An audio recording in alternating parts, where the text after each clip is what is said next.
middleweight Darren Stewart. Darren, thank you very much for joining us today. It's on a bit of a delay. We'll take our first question from Gabriel Gonzalez with Cage Side Press. Your line is open.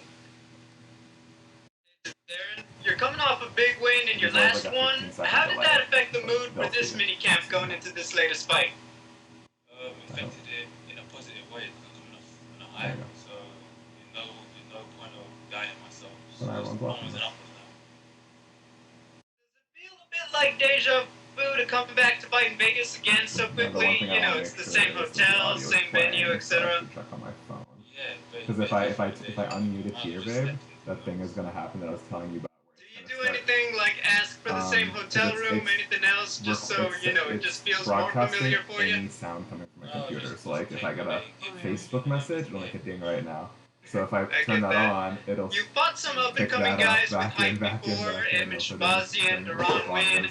How does that experience help you to take on another prospect like Kevin Holland? It's enough than the others, you know, whether the experience or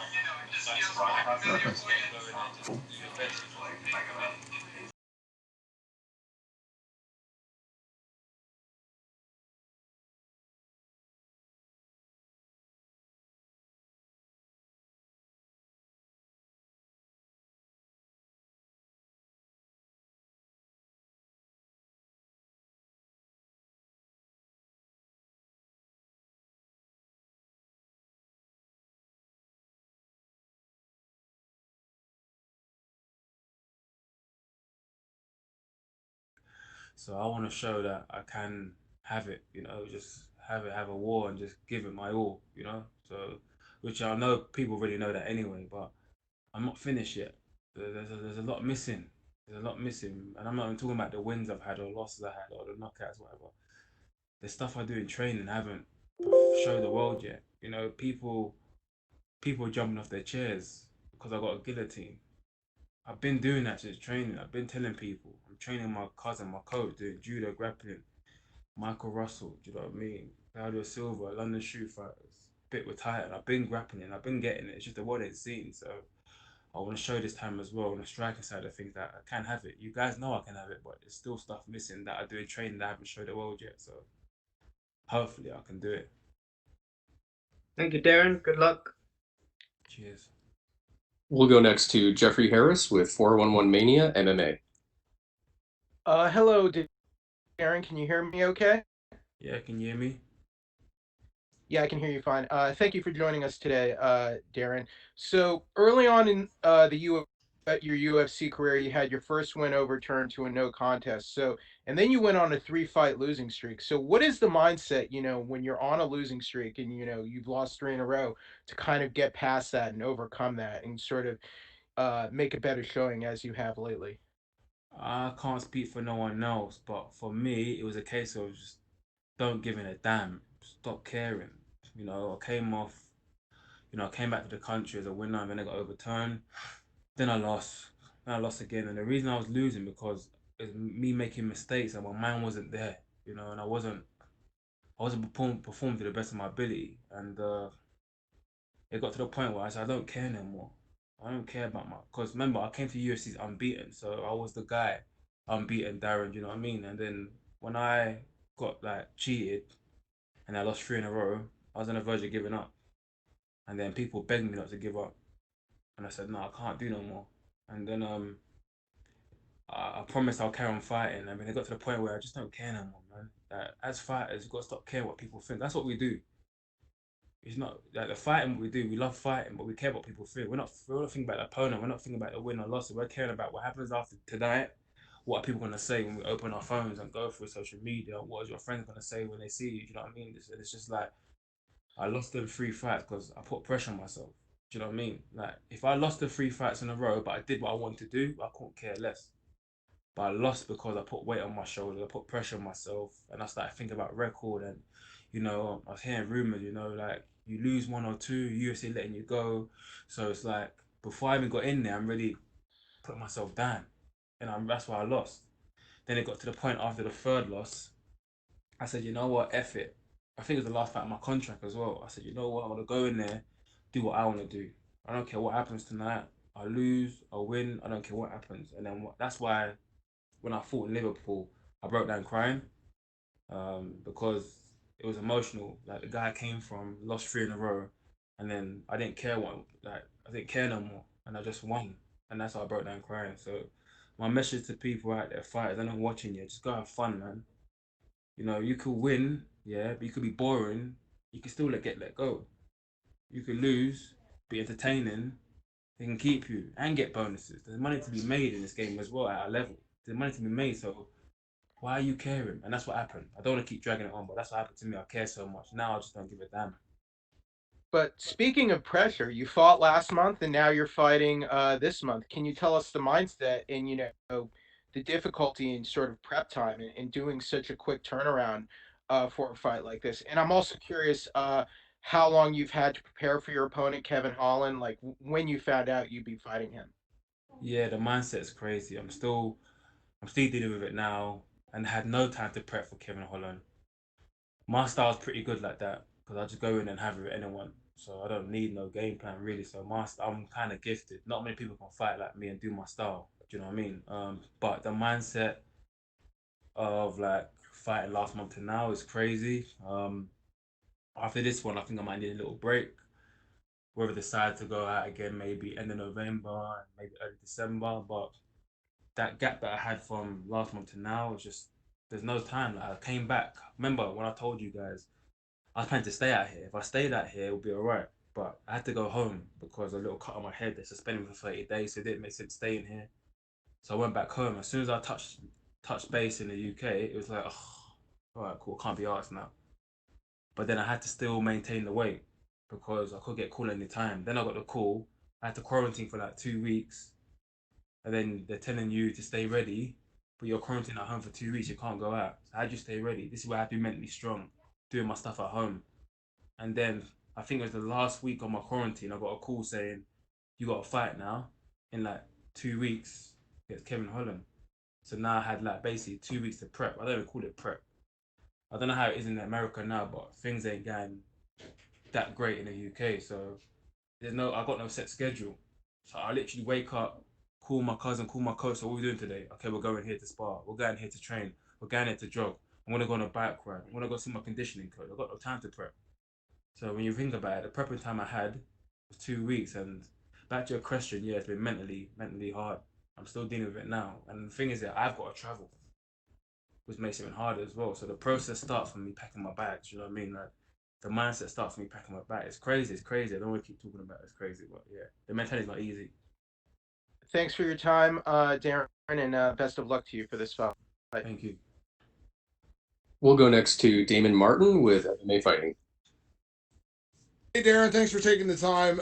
First question with Kevin Holland. What did you think about him as an opponent, and have you been impressed by what you've seen out of him in the UFC? Yeah, he's a fun guy, man. He's a fun fighter. That's what people like to see. Have fun. You know, he's on the same mindset I am. Just go in there, make money.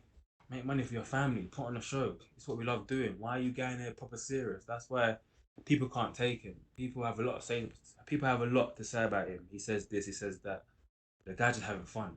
Why can't we not have fun? We love doing what we're doing. Do you know what I mean? So, yeah, he's entertaining. I'm entertaining, and there's a reason why they put us together. Just go and have fun. I think we both come off a win. Both got bonus. Both got similar mentality. Both entertaining.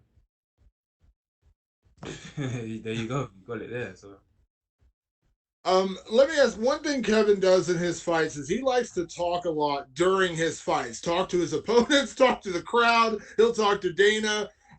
Is that a weird thing? Like, is there a way to prepare for that? Because not everyone does that, and it can throw you off when your opponent's just like randomly talking to you during a fight. I talk back. We have a conversation. It's not a problem. How you doing? Okay, nice right hand. Do it again. Like, I'll do it in training. I don't know about him, but I don't do it to throw you off. I'm just doing like, you know what I mean? Bang! Oh, I caught you. Do you know what I mean? Like, well, nothing wrong with it. People think it's to throw you off. It's just what you like to do. I like doing it as well. So if you got me in a certain position, I got him in a certain position, yeah, and he's probably slapping me or talking, but hey, have my back as well. How about we both take a picture and look at Dana and have a smile? Do you know what I mean? It's not a problem. So it is what it is, man. Like the guy does what he has to do. I do what I have to do. Just fight, man. Just fight. enjoy it. It's entertaining, man. I know it gets a lot of people, but I mean, I don't know if you guys know me in it, but I'm a bit of a joker as well. I know you just probably know me in UFC as a fighter, but outside of MMA, I'm a family man. I like to have fun, jokes, I dance, I make jokes, da da da da da. So them things there ain't gonna really affect me. Do you know what I mean? If anything, I'll feed off it. The reason he does that and it affects people because they're just too serious. Well, what are you so serious for? You know what I mean? Go have fun, like, enjoy, relax. Because it don't make sense. You're being very serious, but then at the end you want to go and shake hands and take pictures. Like where I'm from, like if you're serious, stay serious. Like keep the same energy. Don't be serious. I mean, start taking pictures in the green room and that. Do you know what I mean? So just have fun. So. So what you're saying is we might get our first ever mid-fight selfie, is what you're saying in this fight? Maybe, man. You know, I'm back in the clinch. Hey, look, head together and that. You know what I mean? Just enjoy it, man. Trust what, like I said to the previous interview, like I just don't care no more, and I know he don't care as well. He's just about getting the money up and enjoying, man. You win, you go again. I tell people as well, it's not that deep. Use the time now when we're in this pandemic, man. You know what I mean? No one's really fighting like we are. Normally, we fight, yeah, you get like a 4 or 5 month break. We're getting to fight regularly. You know what I mean? Like every 2 weeks or every 4 weeks. Enjoy it. Go fight. Relax. Bam, you win. Go again. You lose. Go again. Smile. Go again. You're serious. Go again. Just keep going because when things go back to normal, don't know when, but when they go back to normal, we ain't fighting again. I don't know how it is for the American, but in the UK, I'm not fighting that unless it's like every 4 or 5 months. So I'm trying to rack it in now.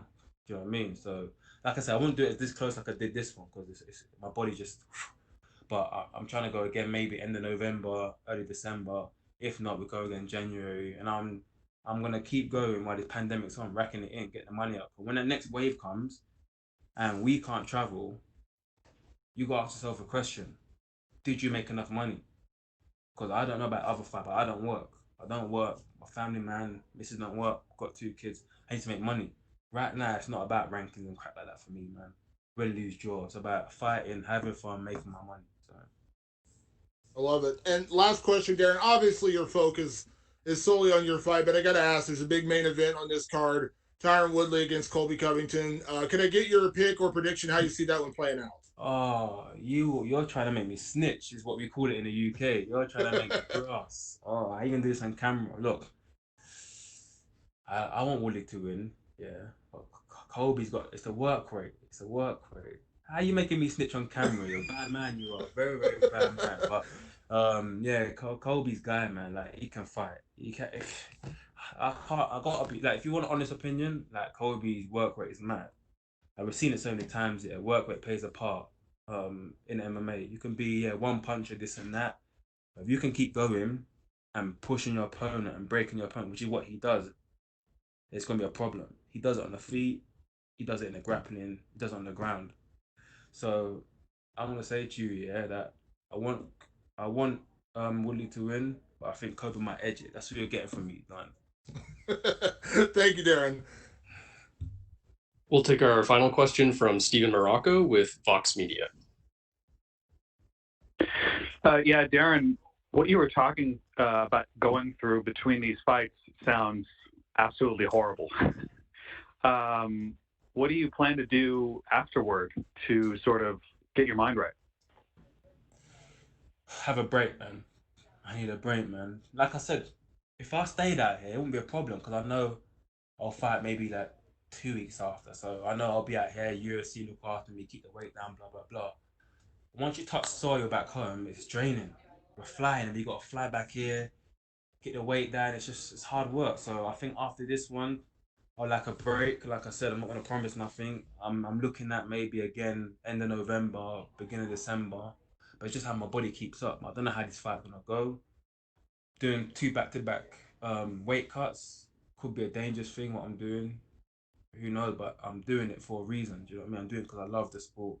I'm doing it to entertain the fans. I'm doing it for my family. So it is what it is. But at the same time, you got to think about your health. I don't know how Kevin's doing it, but I don't know where he cuts from. But I cut from a big weight.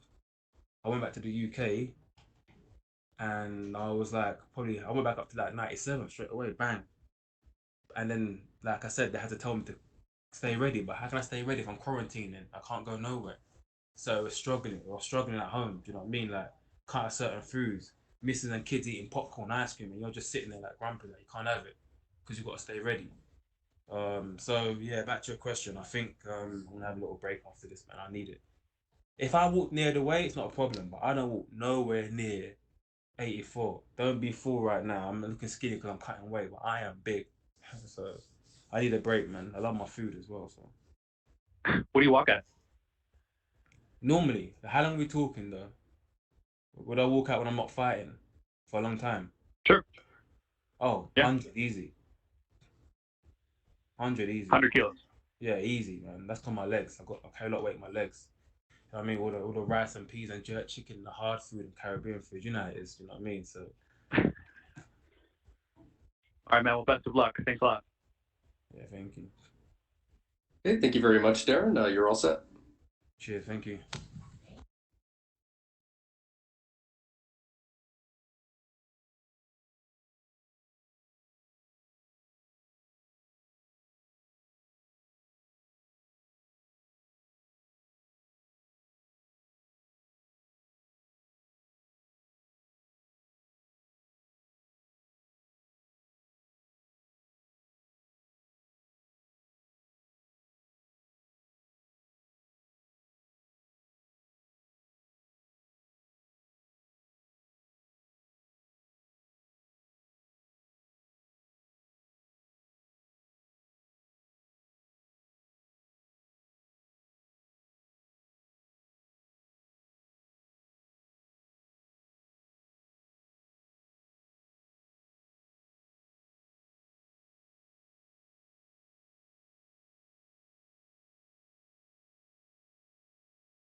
We are now joined by UFC strawweight Randa Marcos. Randa, thanks for joining us today. Thanks for having me. First question will go to Gabriel Gonzalez with Cage Side Press. Hi, Randa. This is your second fight of the pandemic after the roller coaster of the last one in May. What is the feeling like now, where I'm assuming everything is a little more organized and less of a surprise? I'm a little more confident now. When I was my last fight, the coronavirus stuff had just started and everything was kind of like up in the air and nobody knew what was going on and it's like we might fight, we might not fight, and everything was just craziness. And so now, since we've had so many fights since then, I feel more confident and more like stress free going into this fight. I feel like everything's a little more under control. After watching it back, what did you take from the fight with Amanda Ribas when you went back to work in the gym? That fight, I didn't feel myself, and it sucked. I'm really upset with myself for my performance in that fight. She's a tough opponent. She's a very tough opponent. Um, it just, I guess, like she had a faster pace. She was more in my face, So I took that into consideration going into this next fight. I still believe in my skills and everything. I just need to be pushing forward more and just I don't know, push forward more. When you have an opponent like Mackenzie Dern, she's so known for her Brazilian Jiu-Jitsu, obviously. Is there temptation to want to grapple with her just to prove a point for yourself? Absolutely not. I like to be smart and when I find somebody who's got a strength somewhere, I like to take that away from them and take it to my game and what I'm strong at. So I'm not gonna. If it goes to the ground, I'm no stranger to the ground. I've been doing this for a very very long time. So I wouldn't be shocked and like not want to take it there. If it goes there, I'm ready for it. But I'm not gonna purposely try to go to the ground. Do you feel like she's evolved as a fighter since she's been in the UFC? Definitely, she's evolved as a fighter. I mean, you can't not evolve when you're put in with the best women in the world and have to fight and figure it out. So she's definitely evolved. I think, uh, I'm going to get a better version of Mackenzie Dern for this fight, and I'm prepared for it. My final question, how does this fight play out in your mind when you've thought about it? You can't be 100% with what you might see or whatever, but I think it might go 3 rounds. Might go to a decision, but you never know what can happen. It's the UFC, so we'll see. Thank you. Good luck. Thank you. We'll go next to Damon Martin with MMA Fighting. Your line is open. Hey, Randa, let me ask first off with Mackenzie Dern, have you been impressed by what you've seen out of her so far in her UFC career? She's obviously, I think, 3-1. She's had some good wins. She had a tough fight with Amanda, opponent obviously you're familiar with. What have you thought of her fight so far? Technique wise, like I don't think she's anything special. On the ground, obviously, she's been doing that a lot longer than most of us, and so I definitely respect her on the ground. But I think the thing I'm most impressed with is her ability to take a punch and keep coming at you, and that's one thing I'm going to be looking at is or what one thing that we've been working on is like the fact that she can get hit and keep coming forward, keep coming forward. So that's one thing I'm impressed with. Well, of course, talking about Mackenzie, immediately we go to the jiu-jitsu. I know she's worked a lot on her striking. She started working with Jason Perillo for this camp. She showed it in the Hivas fight. She does have hands. I mean, obviously, she lost that fight, but, she didn't get knocked out. She had a strong fight there. But when you face an opponent with such a strong skill set in one area, on paper, you kind of got to imagine at some point she's going to try to take it down. She's going to try to go in that jiu-jitsu realm. Does that make it easier or harder when you face an opponent who is so strong in that one area where you kind of imagine that's where they want to fight? I find it easier to fight people who have a strength in one particular place because your camp becomes simpler and not so complex. Like fighting somebody like Amanda Hebes, it's like, okay, we got to be ready for everywhere. And for somebody like, Carla Esparza, we know she's going to take you to the ground. So we got to just focus on don't let her take you to the ground. And I think this is the same thing kind of with that fight going into the fight with Mackenzie Dern is she's going to want to take it to the ground. I'm sure she thinks she's better there than most of us. So, and she's done it in most of her fights where she's wanted to take the fight to the ground and coming off a submission in her last fight, we're expecting her to want to take it to the ground, but I'm not undermining her hands or her skills everywhere else. But I find it a lot easier when someone comes in with one strength somewhere in particular. When you came off the Ultimate Fighter, you kind of grew up in the UFC in a way. You've had almost all of your fights in the UFC. You have a lot of experience at this point against a lot of top-notch competition. Mackenzie's still very young in her career. She's still learning, and I don't know from the Hebus fight to the Cyphers fight, did we learn that much more about her? How much does experience play a part? That you have had to face adversity, that you have had to fight out of tough positions and fight out of things when things don't go right, whereas we haven't seen that much from her just because she is so young in her career? I think that's a huge benefit that I have coming into this fight. I do have a lot of experience. I fought most of the girls in top 10, so I fought some of the best, so and most of the best. So I have that coming into this fight, and the ups and downs and all of the all of the things I've learned through every single fight. I always learn something. I always take something from every single fight. So yeah, that's definitely a huge benefit going into this fight. And not having so many fights can either be a good thing or a bad thing because when you start overthinking, having too many fights, overthinking kind of plays against you. And when you're new and fresh, it could help you in a way. So you can't base somebody's skill off of that. A lot of things are mental, and that's what I learned along the way. And last question, of course, Randy, the focus is your fight. I don't want to take away from that, but a big main event on this card, Colby Covington against Tyron Woodley. I got to ask your opinion or prediction. How do you see that one playing out? I think it's a great great fight, and I'm gonna have to go with Colby Covington this fight. I think it's not gonna go the distance, but yeah, sorry to Tyron Woodley, but I'm thinking that Colby Covington is gonna win this fight. Thank you, Randa. No problem.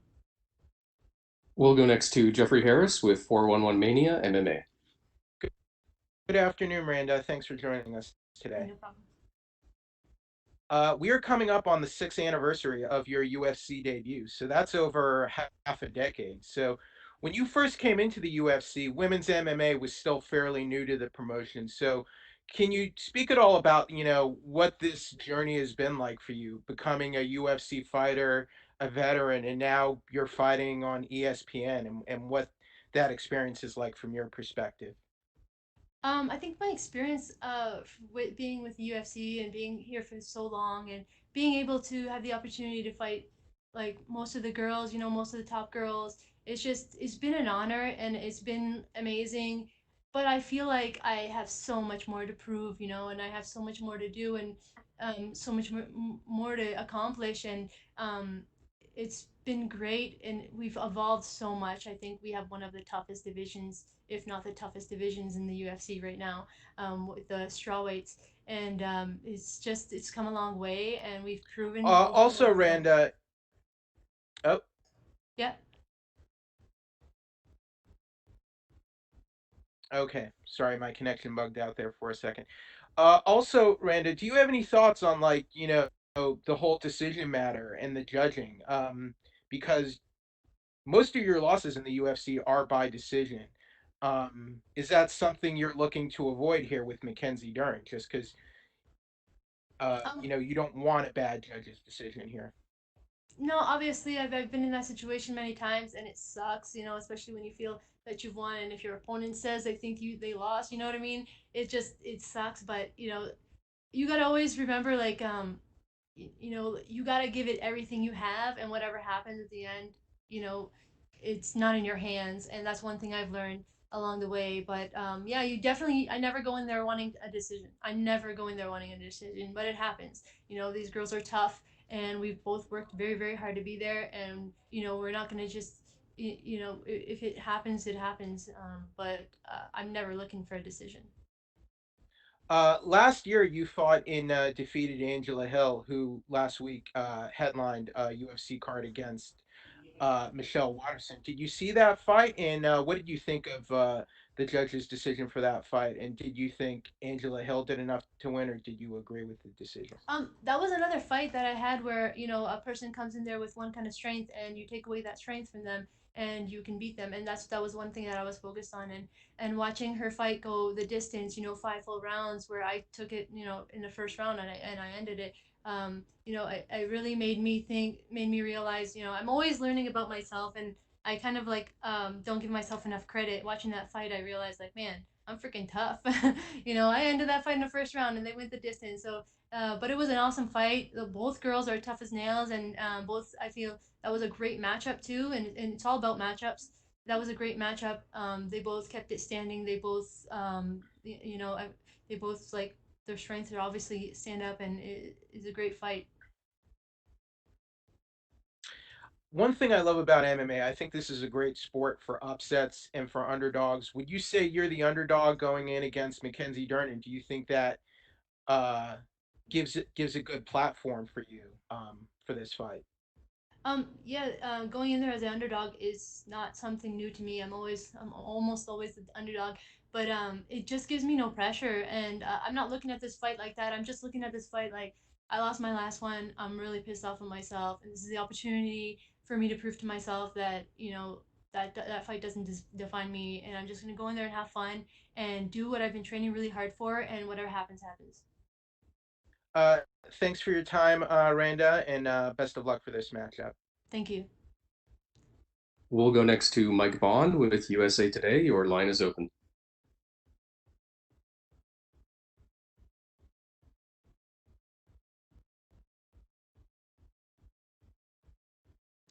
In this situation, do you just kind of feel comfortable here and knowing that every time you've been in the spot, you've been able to get back on track? Um, yeah, that's one thing. Like, I don't really play it that way in my head. It's just it just happens that way, I guess. where it's like when I have a loss, I kind of like brings me back to stop overthinking, start focusing on what you're good at, and go in there and be the best at what you're good at. And that's one thing I'm taking away from my last fight is like, yeah, that sucks. Stop thinking, and I think overthinking is one of my biggest downfalls. And whenever I have a loss, it kind of like brings me back to normal and like, no, you got this, you can do it. What's the mindset on the flip side of that when you get a win? Because we haven't seen you put two together in the UFC yet either. I think coming off a win, I think like I want to keep it that way. Like I just put so much pressure on myself. I start, overthinking and trying to do better than I did before, and just trying to work hard, but overthinking and just I don't know how to like fix that. I'm trying my best. I think having more faith in what I'm good at and just yeah, like just believing in my skills and not having to overdo it. Just have fun. It's something I've lost, I feel, along the way, and I just need to find it again. Awesome, Miranda. Thank you. Best of luck. Thank you. All right, thank you very much, Miranda. You're all set to go. All right, awesome.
We are now joined by number 12 ranked UFC light heavyweight Ryan Spann. Ryan, thank you very much for joining us today.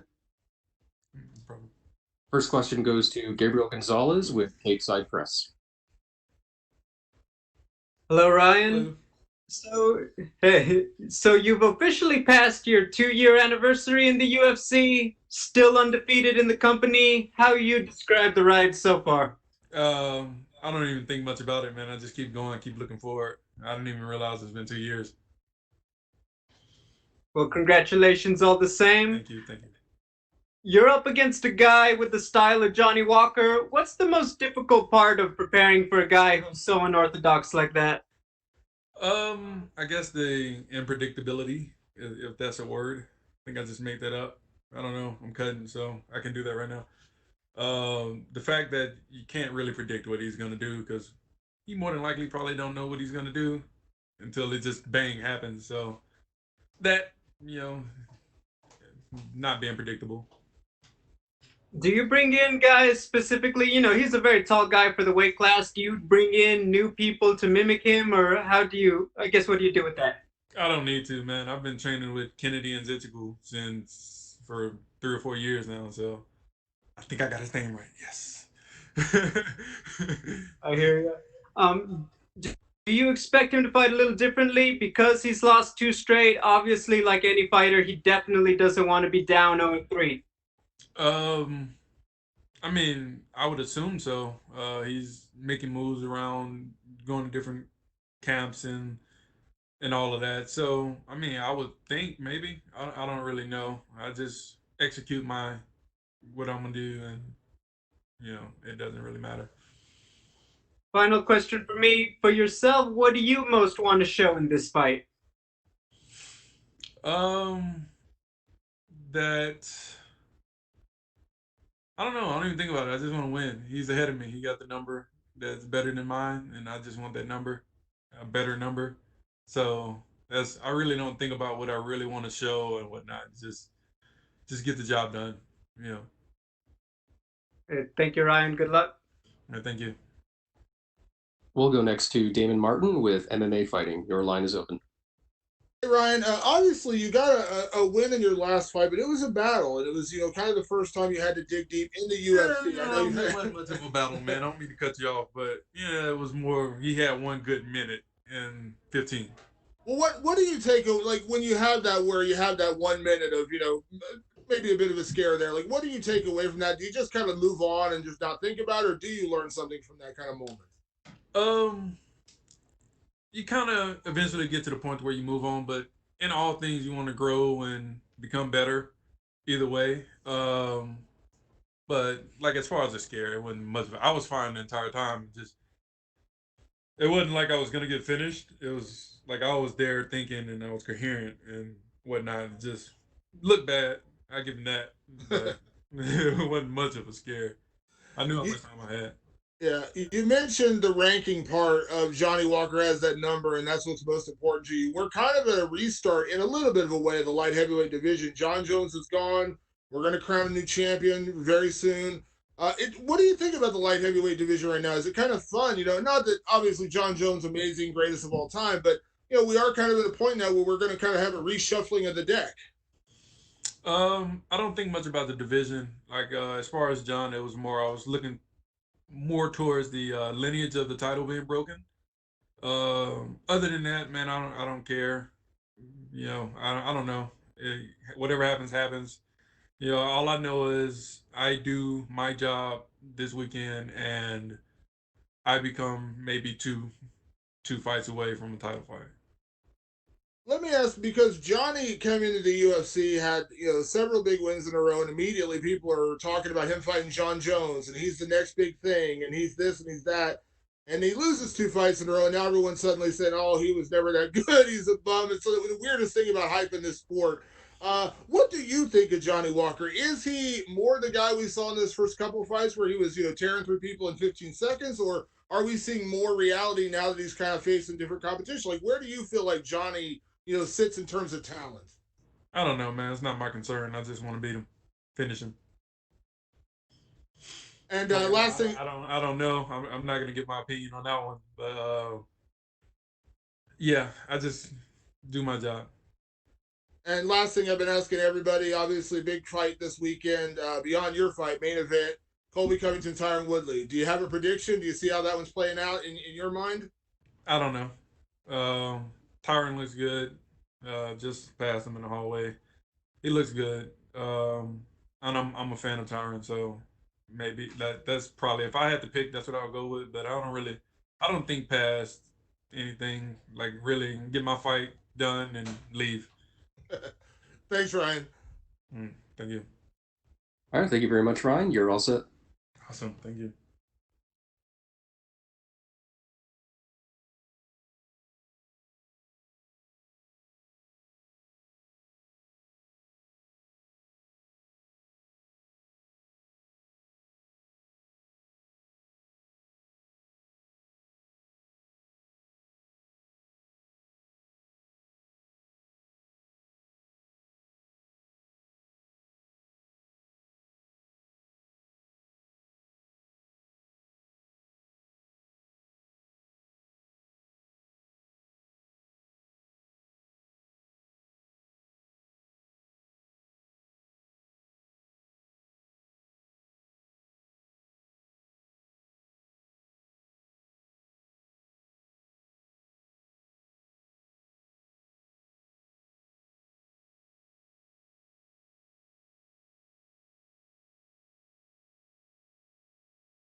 We are now joined by UFC middleweight Gerald Mearshart. Gerald, thank you very much for joining us today.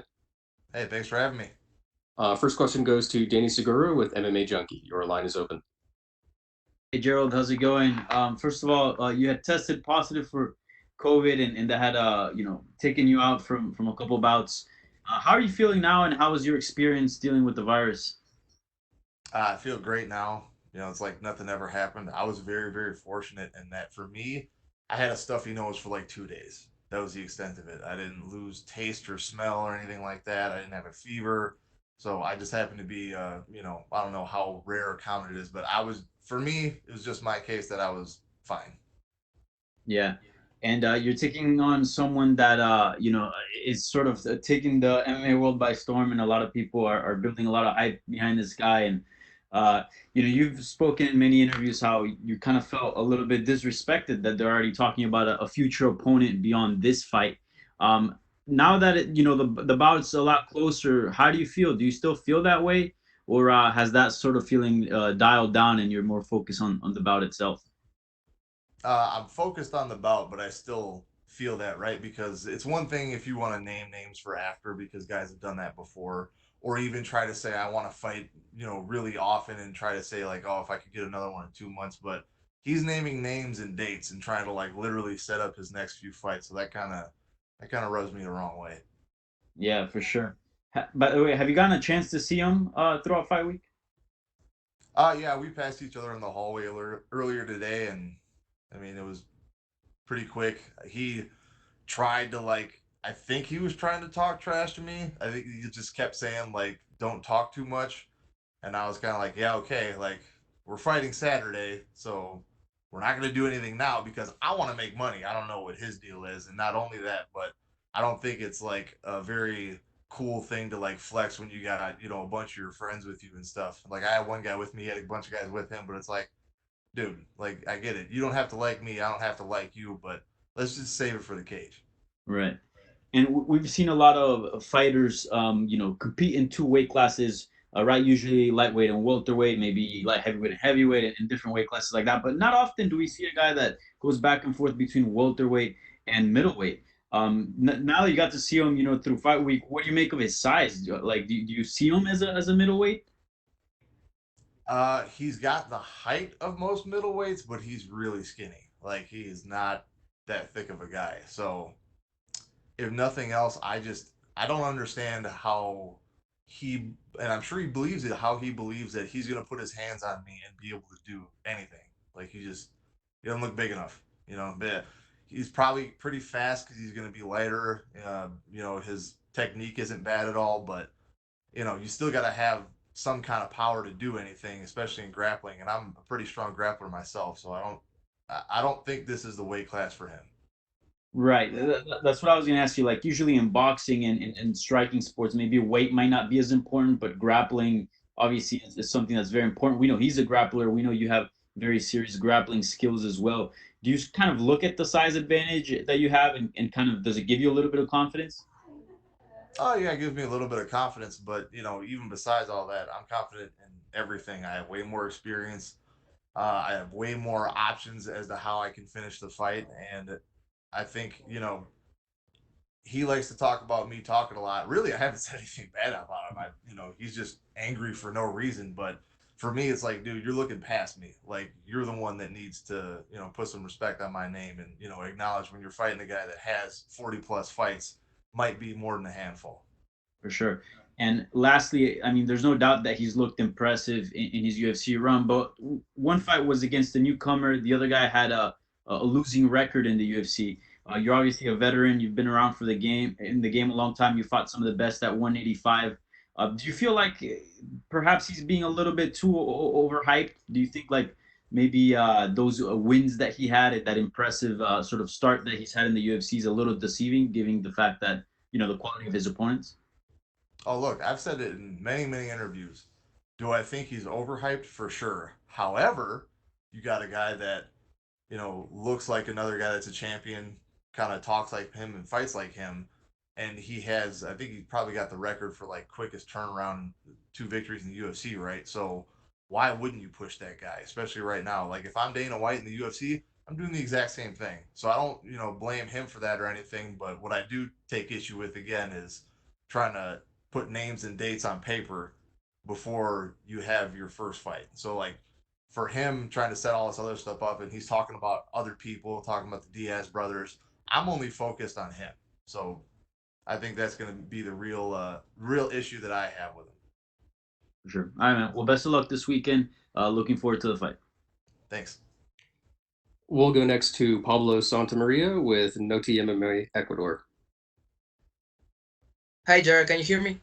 Yeah, I can hear you. How are you? Good. How you doing, man? Everything's okay. Thanks for asking. The first thing I want to ask you is if you feel kind of disrespect because of him facing Demian Maia in a couple of weeks. Yeah, I took that as disrespectful. Yeah, I've said that in many interviews. I'm going to try to make him pay for that on September 19th. And who do you blame of that, Khamzat or the UFC? Well, I don't blame anybody. I think, they're trying to push a guy that's an undefeated young prospect. They want to get the most out of him. And I've said it before, I do the same thing, but, he just happened to stumble across the wrong guy to do that with.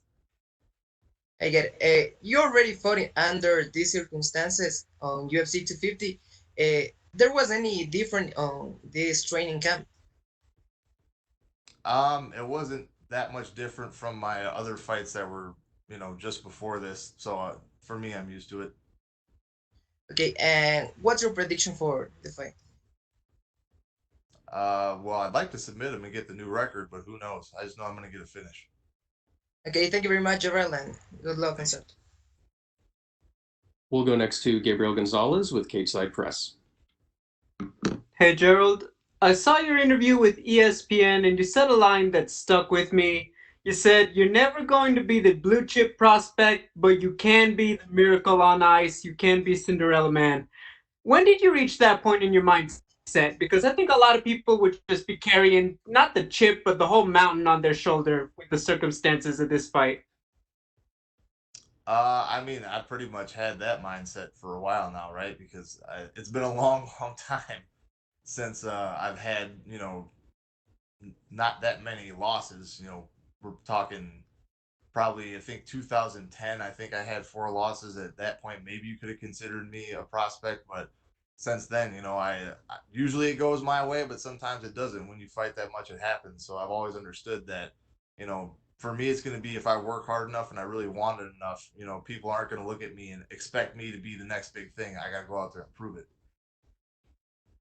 How do you tune out a lot of the emotion? Because, it's very easy to get in there. You really just want to, I don't want to say get reckless, but you want to go out there and maybe just swing for the fences rather than execute a game plan just to do the damage because, they're double booking him and everything. How do you not let yourself fall into that? Experience. Age doesn't hurt either. Like I'm not old, but I'm not like a super young man either. And I've fought like 45 times, man. If I can't figure out how to keep my emotions in check now, it's not going to happen. It's no secret he's going to be looking to get this to the ground. How did you prepare for that? Do you bring in guys to prepare for him? What do you do? I mean, you always want to train to give a look of the guy that you're fighting, but remember, he's got to go where I'm most dangerous. I got 23 submission wins. I'm tied for the most submissions in the UFC. So if he wants to take me down and make the fight as hard as he possibly can for himself, I'm all about that. There's a lot of attention on him, but for yourself, what do you most want to show in this fight? I don't really care what I show. I just want to win. Got it. Thank you, Gerald. Thank you. We'll go next to Damon Martin with MMA Fighting. Your line is open. Hey, Gerald, this is obviously a loaded question. I'm going to ask it anyways, which is, have you been impressed by what you've seen out of Khamzat in terms of the UFC, or how much video you've seen on him leading into this fight? Have you been impressed by what you've seen? I mean, he's not bad, right? Like he wins all his fights; they're pretty quick. It's kind of hard to tell with someone who's that new because they don't give him any sort of resistance, right? All of his fights, he's looked great, but it's easy to look great against guys that either aren't good at what you do or that are way smaller than you and aren't good at what you do. You know what I mean? So most of his fights that I've seen, he's usually the bigger man. His one UFC fight, he did move up. He fought a guy who's, he's a slugger and, not much of a ground guy. So he had a big advantage there. So I wouldn't say he's impressive, but it's not like he's not a good fighter. And I expect him to be a good fighter. And when you look at the matchup, on paper, he's the young guy, the undefeated guy, but he hasn't been tested. As you mentioned, most of his fights have kind of been blowouts. You've been to those wars. You've seen that. You understand what it's like to go through a loss and come back from that and get a big win. How much does that play a factor in this fight if he does get in those deep waters where he goes in the second round or the third round, or he goes for a submission, doesn't get it, or he starts gassing himself out with punches? Like, these are all things we really haven't seen from him yet. Right. I think it helps a lot. I mean, experience is going to play a big role. And I've been in situations where I've tried to go for stuff and it doesn't work, or I, lose part of a fight and then I come back. He's never had to handle that mentally. And as much as he can prepare himself for it, it's different when you're in there. You mentioned it earlier, the little fight week, I won't say altercation, but like the Russia, like when you had that kind of experience, like the mental warfare side of things, are you able to just kind of laugh that off? Do you just kind of like shake your head and say, why are we doing this on fight week? Because we've seen that a million times, and there are real head games. We've seen some guys absolutely get affected by it. Yeah, I don't really care. You know what I mean? Like I said, I don't think I've actually said anything like bad about him, so I don't know why he was so upset or if he thinks that makes him look like a tough guy or whatever. But again, it's water off my back. I don't really care what he's gonna say because we have a contract in place that says on Saturday night they're gonna lock that cage door and we get to figure it out ourselves. And last question, Gerald. I know this is not to do with your fight. And I know you're a little biased in this question. The main event this weekend, Tyron Woodley against Colby Covington. Tyron's a training partner of yours, so I'm not going to ask you to pick against him. But can you kind of give us an idea? I know he wasn't in camp with you guys for this fight, but kind of give me an idea of what you expect out of this fight, knowing Tyron like you do. I expect Colby to be left in a bloody pile in the middle of the cage. That's what I expect. Thanks, Gerald. Thank you. We'll take our final question from Jeffrey Harris with 411 Mania NNA. Hello, Gerald. Good afternoon. Thank you for the time. What's up? So this quarantine period is nutty enough as it is, but I'm just curious, what's it like to be training and fighting during a time like this, during this whole sort of COVID era? Does it give you something to It's a focus little on? more annoying. Okay. Well, But is it a good distraction to be fighting at a time like this? I'm just curious from your perspective. I mean, I don't really look at it as a distraction necessarily. And I mean, it's affecting everybody differently, right? I live in a Yeah. decently populated area, but I'm not like in New York or something where it got hit really hard. So for me, luckily, it hasn't affected me and my family too much. And I mean, outside of the normal regulations that everyone's following, there's been like we had to shut down the gym for a little bit, but it hasn't been much of a difference for me. I don't know if you've seen the betting odds for this fight, but DraftKings has you at plus 360 and Khamzat at minus 500. Do you think that maybe puts more pressure on him and less on you for this fight? He probably doesn't gamble or understand what that is, so I doubt it. And we've signed a contract. We know what numbers we're getting, for to show up and win. So that doesn't really affect anything. Like we all already know he's the big favorite. So I doubt that has any effect on him. They probably groomed him up to this point to feel like he's unstoppable, like he should be that guy. So, if anything else, it's just going to make me laugh harder when all these bookies figure out that they were way off on those numbers. So I think this is your third fight this year, right? Would you want to make it a fourth time this year? Do you want to stay active for 2020? I mean, we'll see what happens after this fight. I'm not going to overlook anyone like my opponent. I'm going to go in there. I'm going to fight my hardest, and if I'm still healthy and hungry and I want to do it, then I'm all for it. If not, we're getting close to the end. I could probably sneak another one in December if everything goes according to plan. But who knows? We'll have to figure that out after the 19th. Thank you, Gerald, and good luck on this matchup. Thanks. All right, thank you very much, Gerald. You're all set.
We are now joined by UFC welterweight Niko Price. Niko, thank you very much for joining us today.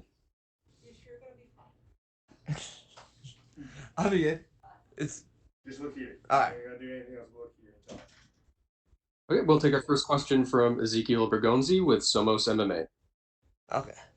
Hey Nico, how are you? Good. How you doing, sir? Fine, thank you. So, how it was this training camp? Oh, it was great. I got so much work in. I had plenty of my striking. I had a lot of my wrestling, jiu-jitsu. Everything was going good. Sorry if it looks like I'm shivering. I'm freezing over here. Here is winter too, here in Argentina, so I know how you feel. It's cold over there, yeah, for sure. It's cold. I'm Argentinian friends. What's up? So, you're facing Donald Cerrone, who is a very loved veteran in the sport. But he's coming from a 4-loss streak. Does that give you more confidence, or you don't take account of that? No, I don't take account of that because you never know what he did for this fight. You know, maybe this fight he got it back together and he's coming in here as a whole new man. So I'm taking it as I look through all his fights. I look at the best fights, the best Cerrone, and I'm taking it as that guy's coming to on Saturday. What aspects of your game plan did you change from your fight with Vicente Luque to this one? I didn't really change anything. I just added on, I just added more of everything. I added more striking, I added more wrestling, more jiu-jitsu, more strength and conditioning. I needed to level up a little bit of everywhere. In an interview, the Donald Cerrone coach, Pedro Campero, say that he is really focused on this fight and he's bringing his A game, so what do you think that Donald Cerrone brings that makes him a dangerous challenger for you? Experience, he's a veteran of the game. He's a maverick of the game. He's one of the first superstars of the sport, he's been around since the WEC and stuff. I've been watching him my whole career, so I just gotta be ready for the best one, and I am. So he can be as ready as he wants, but no one's seen the best me yet. So I'm coming hard. Thank you very much, and good luck on Saturday. Thank you, sir. God bless. We'll go next to Gabriel Gonzalez with Cageside Press. Gabriel. Hey, Nico, how you doing, man? How you doing? Pretty good, man. Thank you. So, look, everyone, when they saw the booking, you versus Cowboy, everyone gets excited, right? Oh, yeah. For you, did you get that same level, or is it just another night of work for you? Well, now it's another night of work for me, When I first got the news, I was super excited too. But, I just had to bring it back down to letting myself know that he's another fighter. And when we get in there, I'm going to hit him just like another man. Now, I know that, look, your fights, they tend to turn into a scrap, but when everyone's saying, man, I can't wait for you to throw down with the Cowboy, do you have to sometimes control yourself a bit in there and not just get lured into a brawl with him? Of course. You always got to control yourself in there. The second you don't control yourself, and you might catch him, but then you get taken down, or you might get caught, you got to always be control and always paying attention in there. Be aware of everything. Your last fight ended with the eye injury. Can you describe the recovery process from that one? Yeah, I got to sit down a lot. That's about it. I still was I was chilling at the house, playing with the kids and stuff. I just didn't get poked in the eye, which actually happened more at my house than it did at the gym. Just the kids and everything? Yeah, the crazy kids. I got 5 of them, so I'm slipping punches all day. Oh, man, full house. Yeah. Talking about the last fight, what did you take from that one when you went back to the gym in terms of improving your game? I just took that. Yeah, I can definitely go 15 minutes with ease. That's no problem. I can go 15 minutes any day of the week. Because at the end of that fight, the only reason it was stopped is because my eye. I felt great. I ran over to him after the fight and I was like, yeah, dude. I was like, great fight, man. And he was like, you too, great fight, man. And we're just congratulating each other. I gave him, of course, I had to give him dabs to the victory, of course. But, just I learned that I'm durable and I'm ready to do this. Final question for me. How do you see this one playing out, Nico? a victory. My hand will be raised, and it's going to be spectacularly. Thank you. Thank you. We'll go next to Damon Martin with MMA Fighting. Hey Niko, since arriving in the UFC, you've kind of given this reputation of being an insanely exciting fighter. We know what we're getting when we get a Niko Price fight. We always talk about rankings and titles, and obviously those things are important, but what does it mean to you that you build this reputation that people want to see you fight no matter who you're fighting, no matter where you're fighting? We know we're going to get a fight when we see Niko Price fight. I built that reputation by just going in there and fighting, man. That's what you're supposed to do when you get in there, right? Like, I used to watch all the beginning Ultimate Fighters, and I always heard Dana saying, if you plan on doing this, you better get in here and fight. Well, I planned on doing it, so I came in there and I just started fighting, man. Fight my butt off. I got a big heart, and I can take a lot of damage. I'm down for a brawl, but I don't like them, but I'm totally down for them.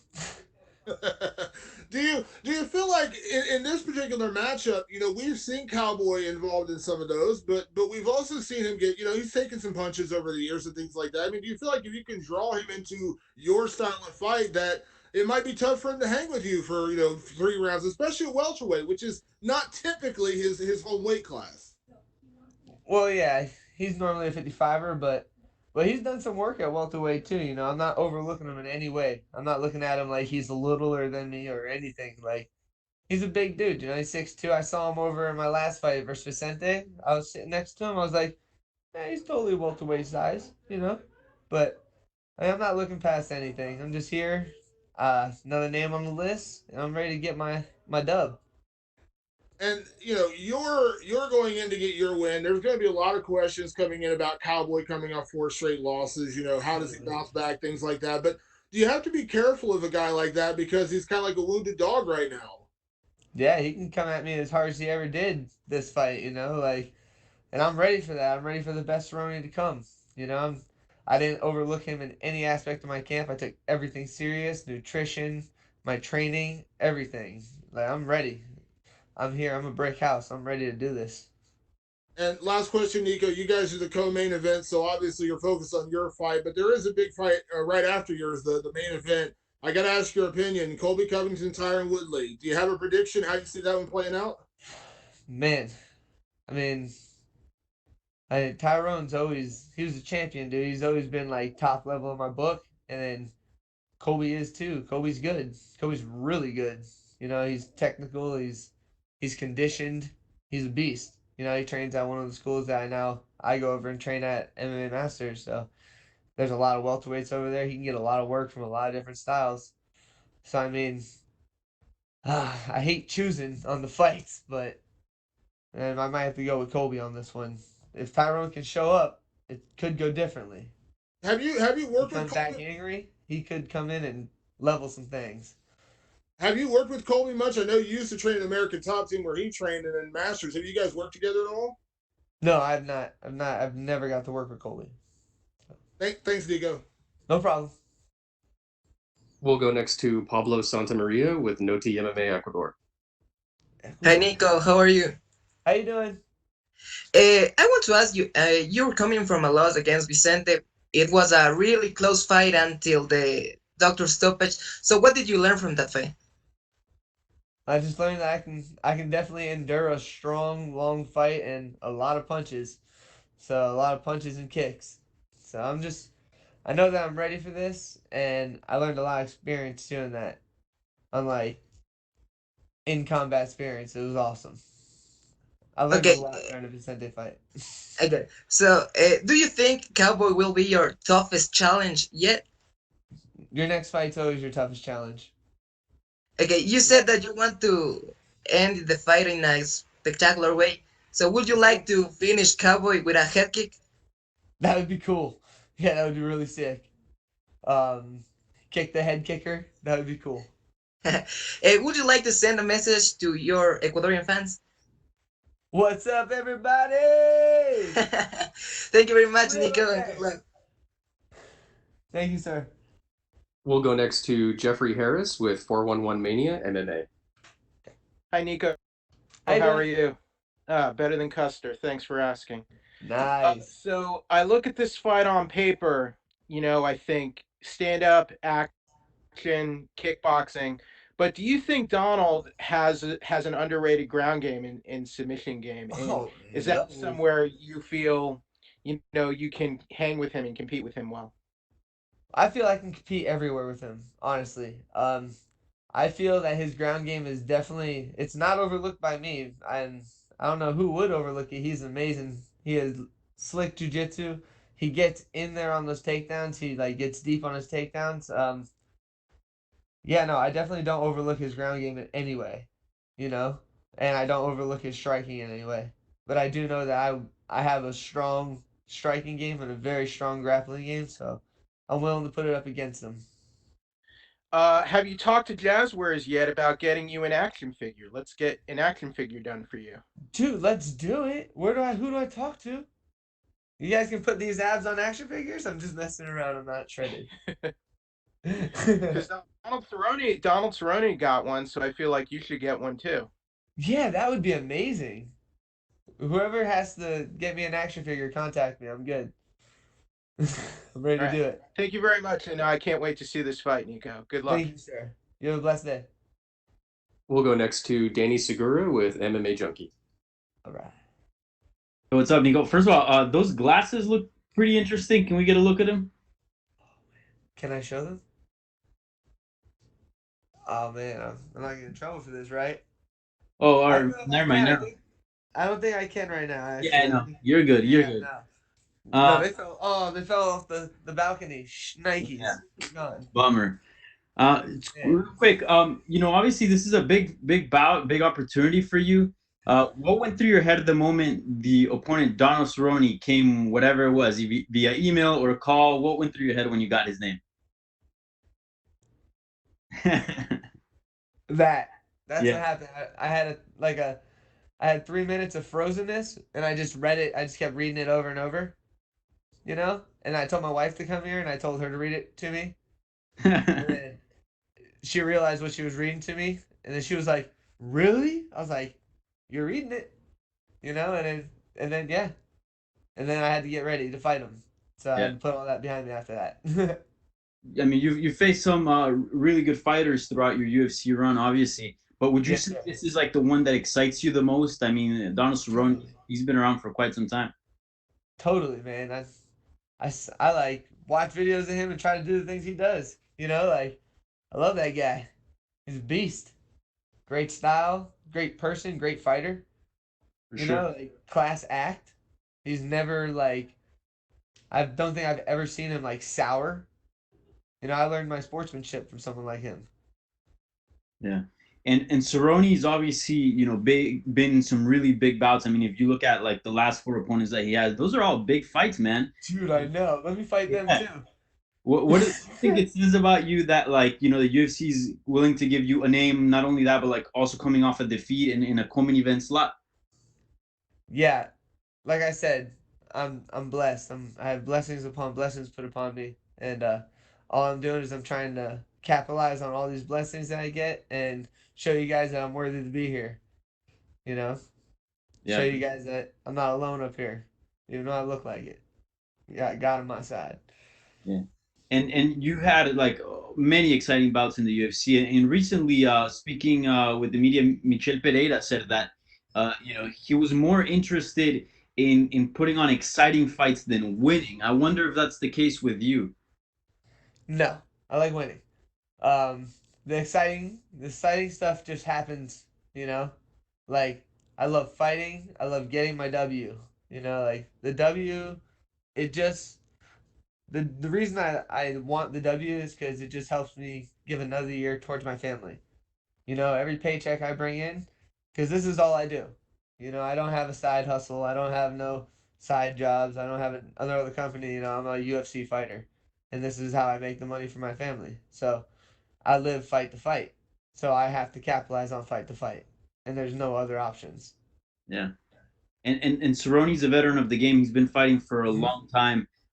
When you were starting out, did you ever think you'd be facing names like that? And what's it like to like be able to get to fight him, before he calls it quits? Because he's spoken about like being in the end of his career here. And that's what I was saying earlier. I was saying one of the other interviews. When I got when I first made it to UFC and then I saw him come up to 170, I was like, there's a possibility that I'm gonna be able to get in there with him. Like I was like, wow, there's an opportunity for this to like happen in the future. And then now look, I'm here sitting behind this desk and I'm talking about the fight with him. So, it's just I'm doing things right because the blessings are still coming. So I'm trying to stay on the right path. For sure. All right, man. Well, looking forward to the fight. Best of luck. Thank you. Thank you so much. We'll go next to Cote Cruz with Fordwin Podcast. Can you hear me? Yes, sir, I can. How you doing, man? Nice to talk to you. Nice to talk to you too. I'm over here just hanging out in Vegas. Yeah, you look really positive, man. I was wondering because my man Danny just before just asked you about what does it mean for you to fight a guy like Cerrone. Like he kind of stole my question there, but it's okay. I mean, it's a it's a great feeling seeing you so positive about it. What do you think the fight's gonna be like? Do you think it's gonna be like one of those fights where you can bang the guy in front of you, then hug him, and then bang him again? Is that the kind of fight you're hoping for, or is it gonna be a greedy fight?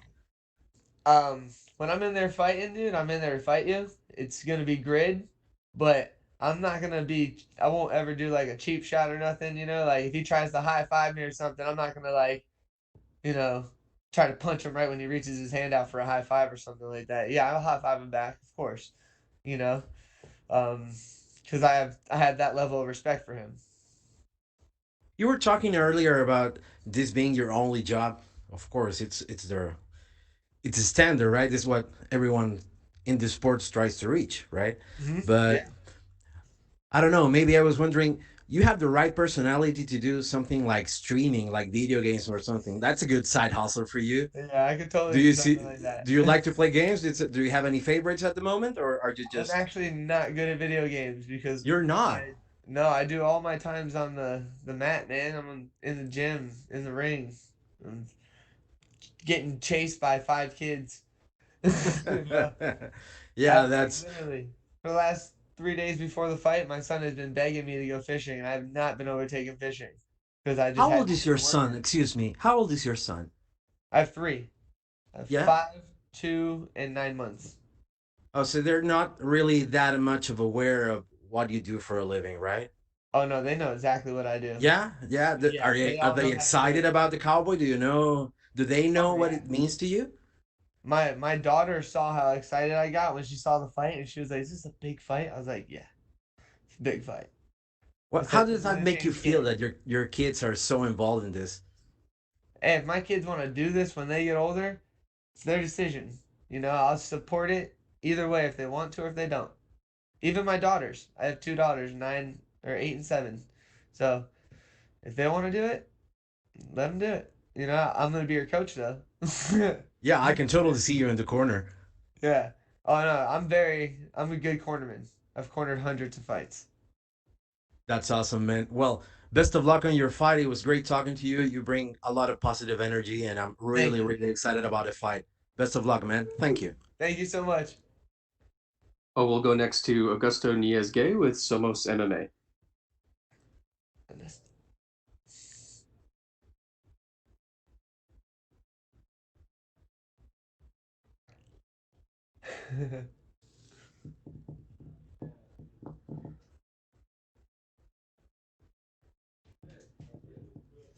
Oh, hello, Nico. Do you hear me? Oh, hello. Yep, we hear you. Oh, okay. Nico, how are you doing, first of all? Good, great, wonderful, blessed. Okay. Nico, you just said that you feel you can compete with Cowboy everywhere, but where do you think you have the advantage over him? That's my secret.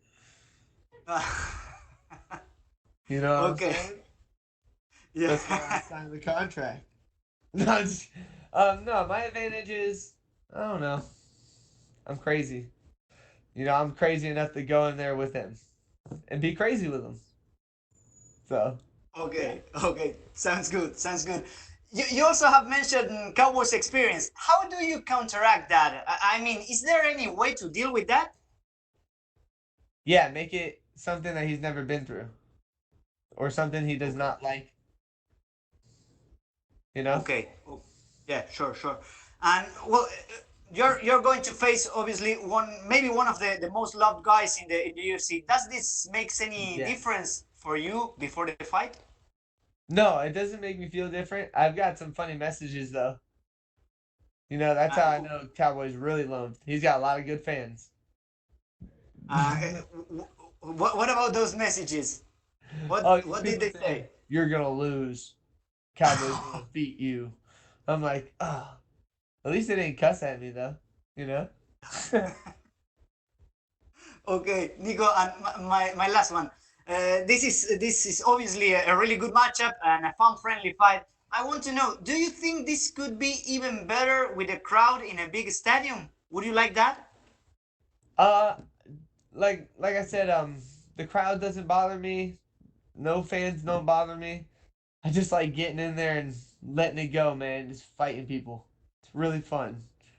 And I like doing it to where I don't get in trouble for it, where I get paid for it. That's all. Makes it even more exciting. Awesome. Thank you very much, Nico, and good luck on Saturday. Thank you very much. All right, thank you very much, Nico. You're all set. Sweet, thank you. And just as a note, we will be joined next by Mackenzie Dern.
We are now joined by number 15 UFC strawweight Mackenzie Dern. Mackenzie, thank you very much for joining us today.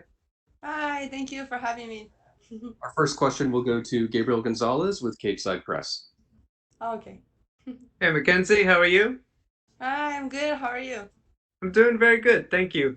Yeah. So you had said that before that the UFC, you had reached a point where they were telling you, we'll call you, and you wanted to go back to being more active, where they were, they're kind of looking for you to fight all the time.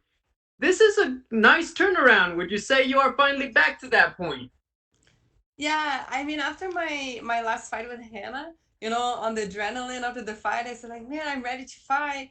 Put me back as soon as possible. And then they called me like, hey, we have Randa Marcos for you in 2 weeks. I said like, and then after the adrenaline passed, I said, oh man, 2 weeks is really, really soon. I start to feel like kind of my hands sore from punching as hard as I could, and some of the elbows she had got me with. So I said, oh no, Randa's a tough girl. 2 weeks is kind of soon. Let's a little bit longer. And then they gave me like four months. I said like, man, 4 months is a long time. And then my manager said, no, I think it'll be better for you like to really train and evolve even more. And I mean, that's what managers are for, to help keep calm the athletes, and make the best decisions. So now I couldn't be more happier with having like a full camp, prepare myself, evolve. I felt like I evolved so much in these 4 months, but I started the camp 8 weeks. So 8 weeks training 3 times a day, like really hard, just so focused. And I'm really ready for this fight now. I know that you've made the jump a little bit. You're working a lot with the team at RVCA, Jason Perillo, Chito Vera, Vanessa Demopoulos. How have they helped to grow your game? Yeah, they helped me so much. I went to them halfway through the camp, so 4 weeks I'm with them, and just in the 4 weeks, everyone I met at the Ruka gym, they all noticed a big difference in the 4 weeks, and people that know me from from my first UFC fight, they said like, man, you look so much better. You look just like free. You look like you're so creative. You're so just starting to really show all your true potential. So the fact that I'm hearing this from like, they're friends, of course, but they'll tell the truth, they're not like, sugarcoating anything, I think for sure they know they're fighters too, so no one wants to give like false, false feelings, they're really gonna tell me the truth. So the fact that these people that are seeing me train every day, giving me like new little details and new things to work on. Cheeto, is kicking my butt all the time. It's so fun to see him doing like his crazy moves, and then I'm trying to do these crazy moves. It's like, man, this jiu-jitsu girl's doing all these new styles and new things. It's really, really fun. So I'm really grateful for everything that they taught me in these 4 weeks, and I'm excited for the future that I have with them. And for sure, I mean, every academy I've been to, every coach I've been to, I take something with me, and I'm grateful for them. So I'm just so glad to be kind of on this next phase of my career, and really what the future holds for me with Coach Perillo. You're known for being one of the most decorated jiu-jitsu players in mixed martial arts, but you've never gotten the submission of the year. You had a great knee bar this year, but do you feel like you have competition? Your teammate Vanessa had the reverse triangle. Ariane Lipsky had a good knee bar. Do you feel like this could be your year where you get that award finally? Definitely. I definitely think so, just for me it was a surprise. My last submission, the leg lock, was the first, because man, I it's something so common for us in jiu-jitsu. So when they told me that that was the first in the woman, I said, man, okay, let me go and look at all my submissions that I know to do in jiu-jitsu that are like so common for us, because I'm gonna start letting them out this year, for sure. That's why I definitely want to fight again this year if everything goes good on this fight, no injuries, nothing like that. Because I'm coming for that award, the submission of the year. I just want people like, I know they respect me for sure because my jiu-jitsu background, but I know for sure everyone says like, oh, but when you start throwing punches in there, the black belt becomes the brown belt, and then the brown belt becomes the purple belt, So definitely want people to keep that respect for my ground game and really show why the UFC saw so much potential in me.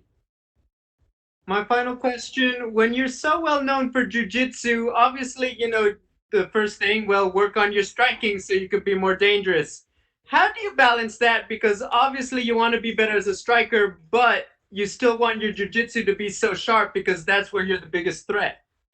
Yeah, it's a little hard, because when I was competing, that always kept my jiu-jitsu sharp, there's nothing sharper than being competing at the highest level that there is. So since I've been out of the jiu-jitsu competitions, it's kind of a little bit hard to keep my jiu-jitsu um so on point, and everything, and just kind of keep evolving in jiu-jitsu. But I'm always like trying to be involved. My dad is always coming down to California and training with me, and there's nothing better than getting beat up by your by your dad. It's what made me get my world titles, was getting beat up by my dad every day on the academy. When I was back in Arizona. So to have my dad back home and he's competing until today. So he's always coming with like some new details and some new positions, and kind of just how jiu-jitsu is constantly evolving, and people are always constantly coming up with defenses and new moves and all these things. He's constantly like reminding me and showing me new things. So I love whenever he's in town with me, and just whenever I get the chance to, if I'm not in the big gloves, whenever I get the chance to do like sparring or training with the small gloves, I'm always like trying to do my ground game, attack the legs, attack the omoplatas, the crucifix, all the omanari, all these types of things. So that's what I love, and I'm always just trying to keep at that. Hey, thanks, Mackenzie. Good luck. Yeah, thank you. We'll go next to Pablo Santamaria with Noti MMA Ecuador. Hi, Mackenzie. How are you? Hola, ¿cómo estás? Hola. The first thing I want to ask you, as an Ecuadorian, how it's training with Chito? What did you learn something from him, or? Oh yeah, for sure. Chito's, man, he's the guy. He's so great. Him, his family. He's pushing me. I did so many like sparrings with him. Of course, like was more me trying to touch him and get him. He has such good movement. But even like from in the gym, working, he all the time he's telling me like my body shots. He's telling me all these things to get better.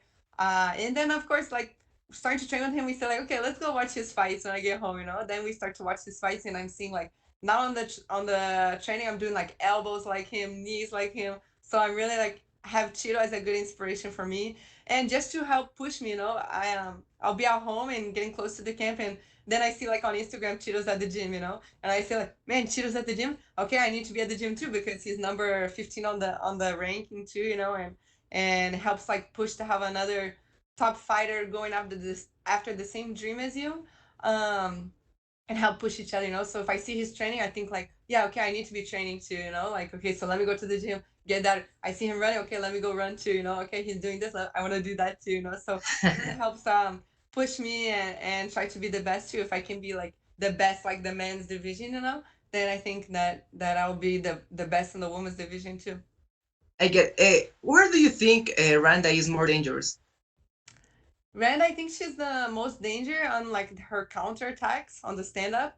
I know she's a grappler, but I think it's different levels grappling. For sure, she's smart on the ground, but I definitely think because she's been in so many fights, she has like good to go all 3 rounds. She's fought like she's like got in big fights like where she's getting punched a lot and keep going forward. So I think she really like is good to know her distance and her reach, and I see her movement. She kind of like comes in, does some blitzes, comes out, waits for the counter, and comes back. So I think that's the most part that not that I need to be careful, but that I'll have the most difficulties, like to make sure I keep the pressure and not let her start to get her movement in the fight.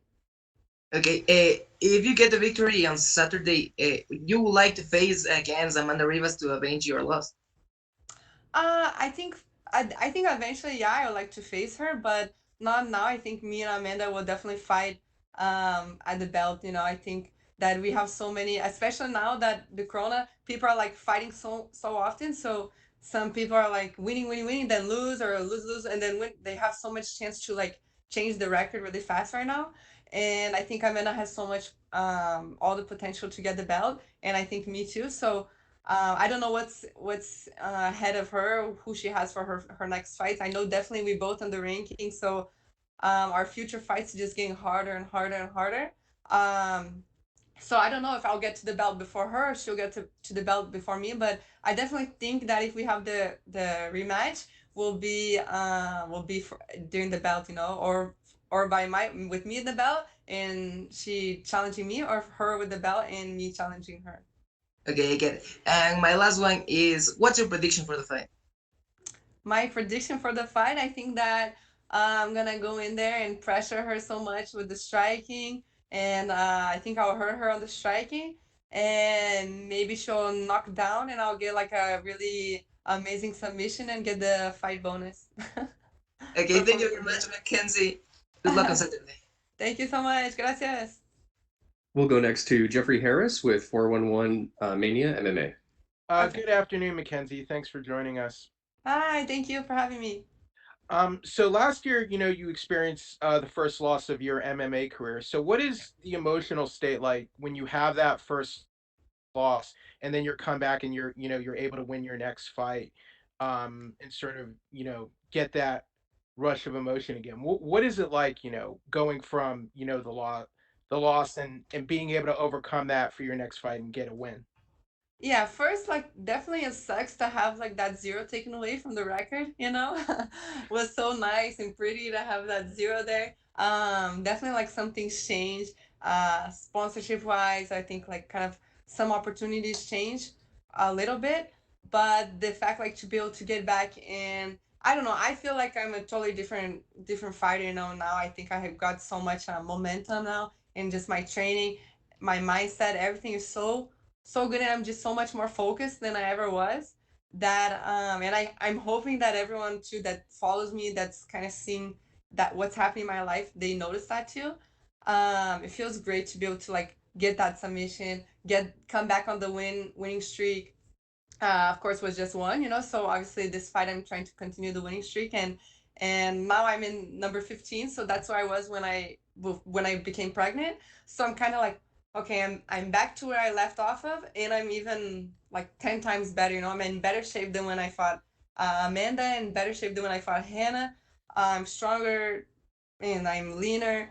The weight's good, so it feels great. It really feels good to like just kind of be so light. And I think even though it sucks to have that zero, to take away the zero on my record, it took a lot of pressure. Not that I felt pressure, but kind of took away all the expectations that I think so many people had. And now I feel like anything that I do, like any submission I'll do, any I don't know, like knockout I get, anything, people are gonna be like always surprised and like, man, what is she gonna show me now? No, no, not like before. It was very much like oh well, yeah, she has the train, the hype train. Oh, and this and that, so I feel like it took a lot of pressure off the shoulders. And now everything I do is like always to show, improve people, and like surprise them and come up and just kind of be more free to become like the best athlete I can be.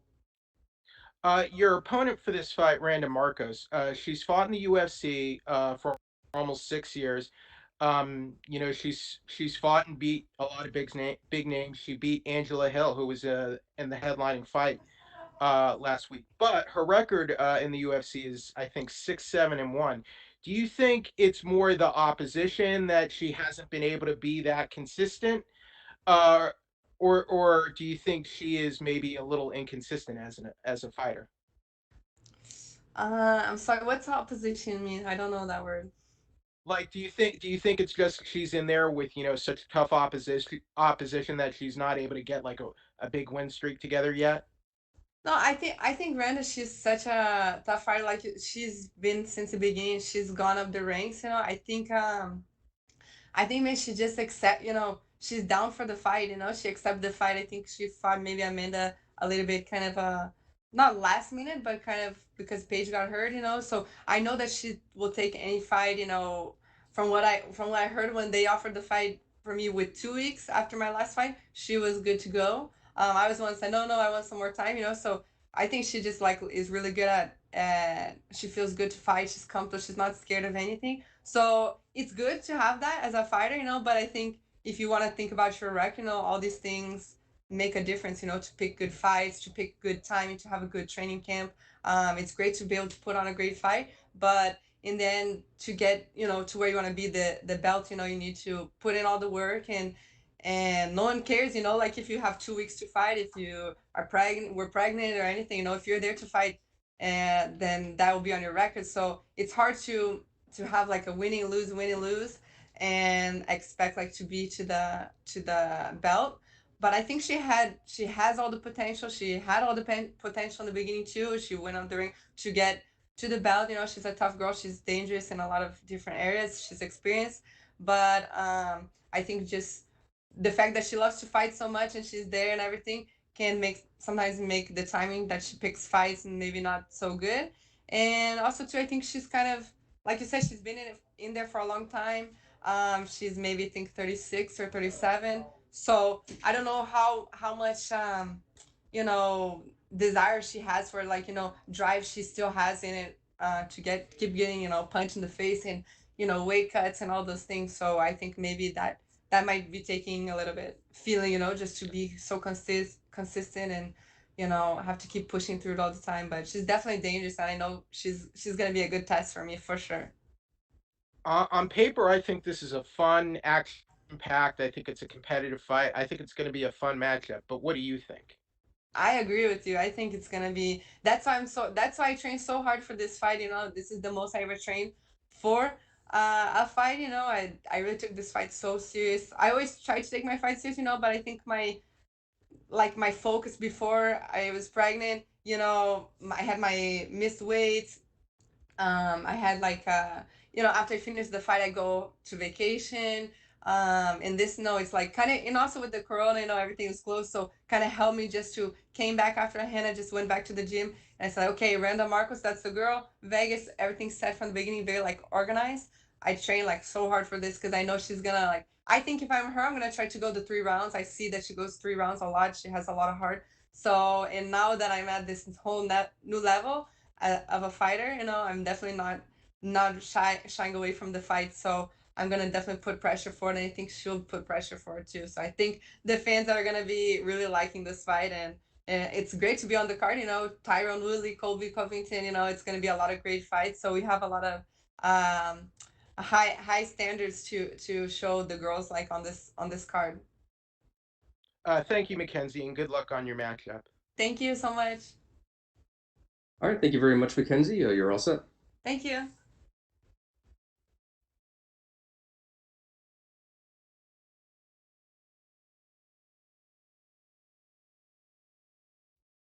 And we will be joined shortly by UFC middleweight Kevin Holland.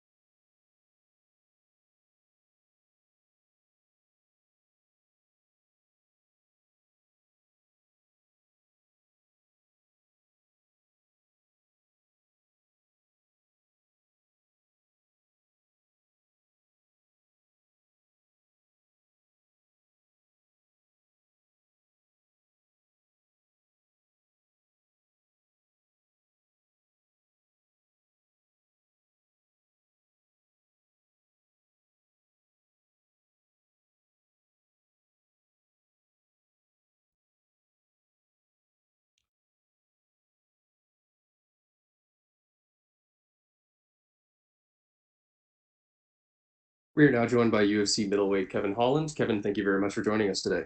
Thank you. Our first question will go to Gabriel Gonzalez with Cageside Press.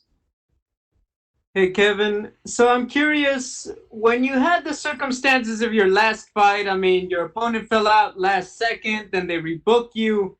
Fight week is already crazy enough in 2020, but after having that happen, does anything bother you anymore? Nah, man, nothing bothered me before that. Nah, it's all part of the game. I mean, I don't know if I'm allowed to cuss or not, but stuff happens. If I'm allowed to cuss, happens. So it's how we live. You know what I mean? It's fight week. I'm here to fight anybody, so I don't really care. I'm hoping that the guy across the hall, however you say his name, the new 8-0 guy, everybody's all in love with. Oh shit, GM3 came up with some stuff last time, so if he come up with some stuff this time, guess what? I'm fighting twice. It is what it is. I mean, that'd be quite the storyline. Let's talk about this. You're keeping quite the schedule in the pandemic. Does it ever catch up to you? I mean, that's a lot of staying in camp. It's a lot of fights. I mean, eventually you must feel like your body needs a bit of a break. I mean, my body always needs a break, but I'm pretty sure I'll retire at like 36 or something like that. So when we retire, we're going plenty of vacations and we'll be okay. Does it feel like deja vu with your schedule? I mean, you're at the same hotel, you go back to the same venue, etc., etc.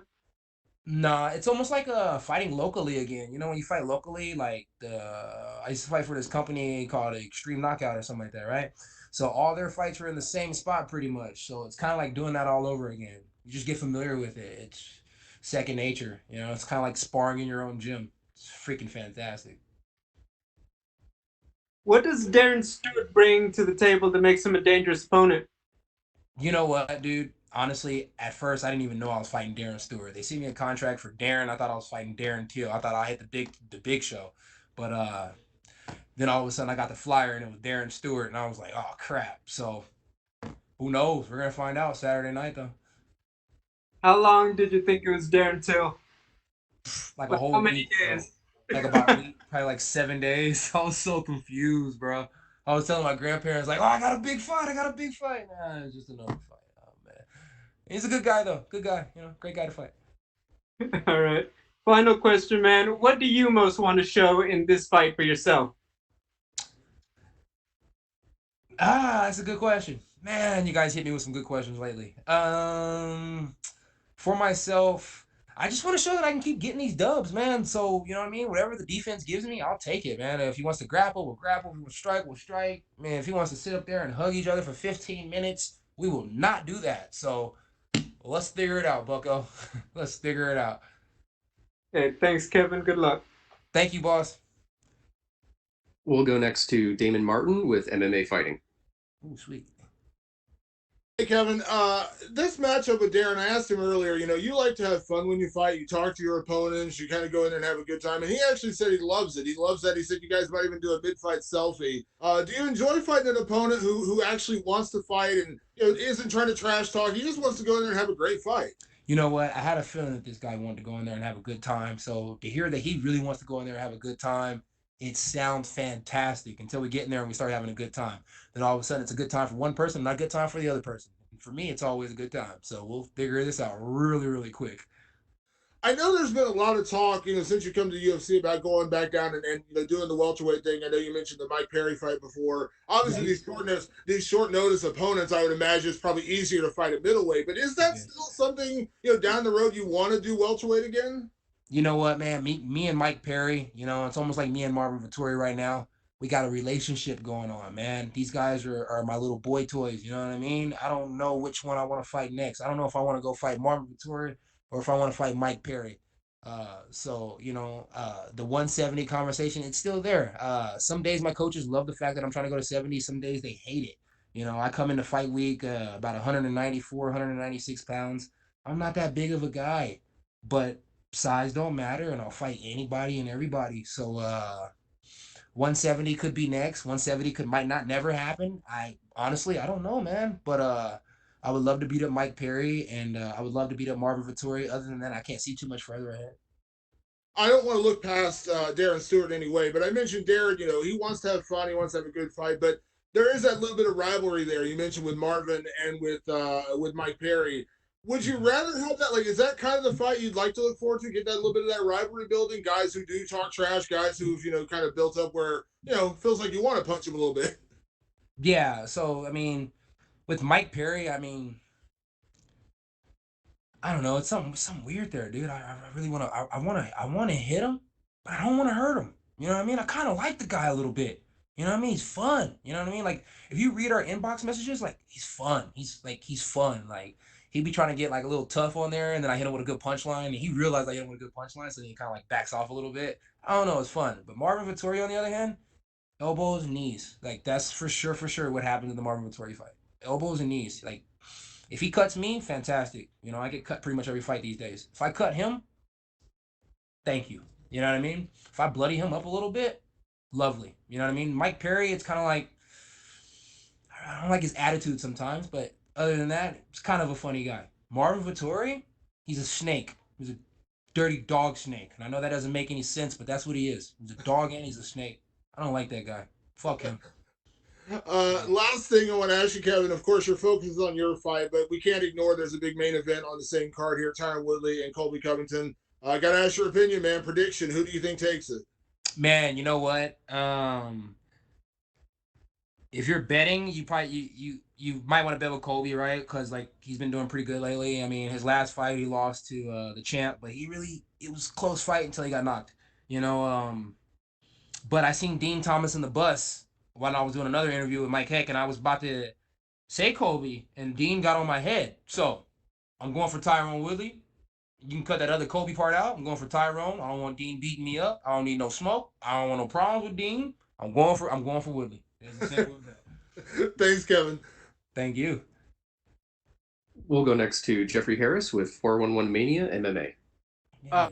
Hey, Kevin, thanks for joining us today. Really appreciate it. So, quick turnaround for you, but quick turnaround for your opponent as well. And you guys both fought and got finishes on the same card. Does that even things out, or does it matter more like what happens in the gym in between, even though, you guys both fought on the same night last month? Nah, it all matters. It all matters. You know what I mean? A little chip on my shoulder because I think his finish was faster than mine. I know it was faster than mine.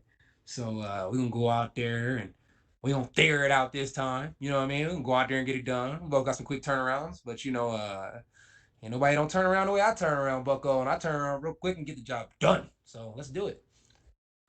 Do you have any inkling like you'd be fighting like just over a month from now after that last fight? Or were you game to do it? Yeah, honestly, me and him were supposed to fight 2 weeks ago. You know what I mean? My grandparents were coming into town, so I had to cancel on that. Sorry, Darren, but you know how it goes when the family's in town. Grandma and grandpa, gotta do what they say. You know what I'm saying? But we're here. So we'll go ahead and knock this one out the ballpark. Baseball bats. On paper, I think this is all the makings of, fight of the night or a performance of the night. But what do you think? I think this is I think two bonuses. I think two bonuses in a row sounds crazy. So let's just go out there, get a quick sub, so they don't get submission bonuses anymore, and go home. But right now, I'm just loving the UFC middleweight division. It's probably one of my favorite divisions in the UFC right now, and I mean, you guys included. But what do you think of how middleweight is stacking up at the moment? You know what? It's looking pretty good. It's looking pretty good. But the top 15, you know, got a lot of older guys in there. Got to get some of us young bucks in there. Got to change some things around. Keep matching us all young guys against young guys. Might want to match some of us young guys against the old guys. Give us some real good names. You know what I mean? Let us become a little something something. That way it can really be juicy and beefy. I mean, you don't want to see Yo. I love Yo Romero to death. I mean, that's fantastic. But how many times you want to see him fight for a title? You know what I mean? How many times you want to see these same old guys going in there doing the same old thing? Plus, I want to be in the video game. I can't get in the video game unless we get these top 15. I see Marvin Vettori crying about top 15. These top 15 guys don't want to fight. Marvin Vettori put it best. They camping like snipers in Call of Duty. But it's okay though, because they cannot avoid me. We got action figures too now, Kevin. Huh? We got action figures too now. We need to get you an action figure. So keep racking up those bonuses. I hope we'll get an action figure from you. That'd be not just pretty. That'd be video pretty games, sick, man. I got a little man cave. I'll put it up in a little corner. I promise you, I would. Exactly. I have a feeling we'll be seeing you up in those rankings very soon. But thanks for your time and good luck with the matchup, sir. Thank you very much. I appreciate that. All right, thank you very much, Kevin. You're all set. Sweet, thank you.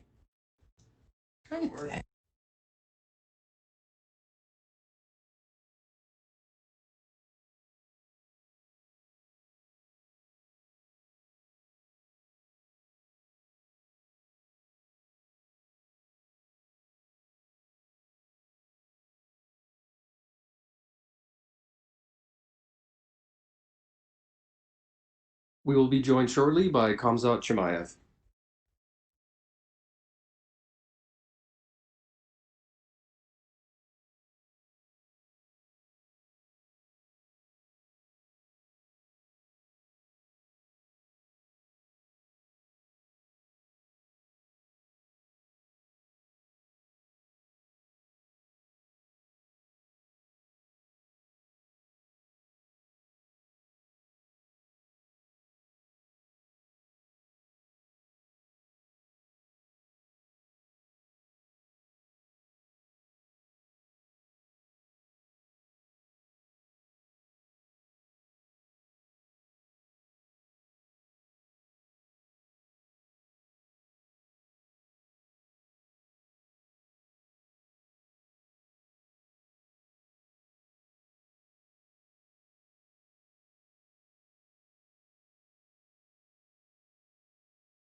We are now joined by UFC middleweight Khamzat Chimaev. Thank you very much for joining us today.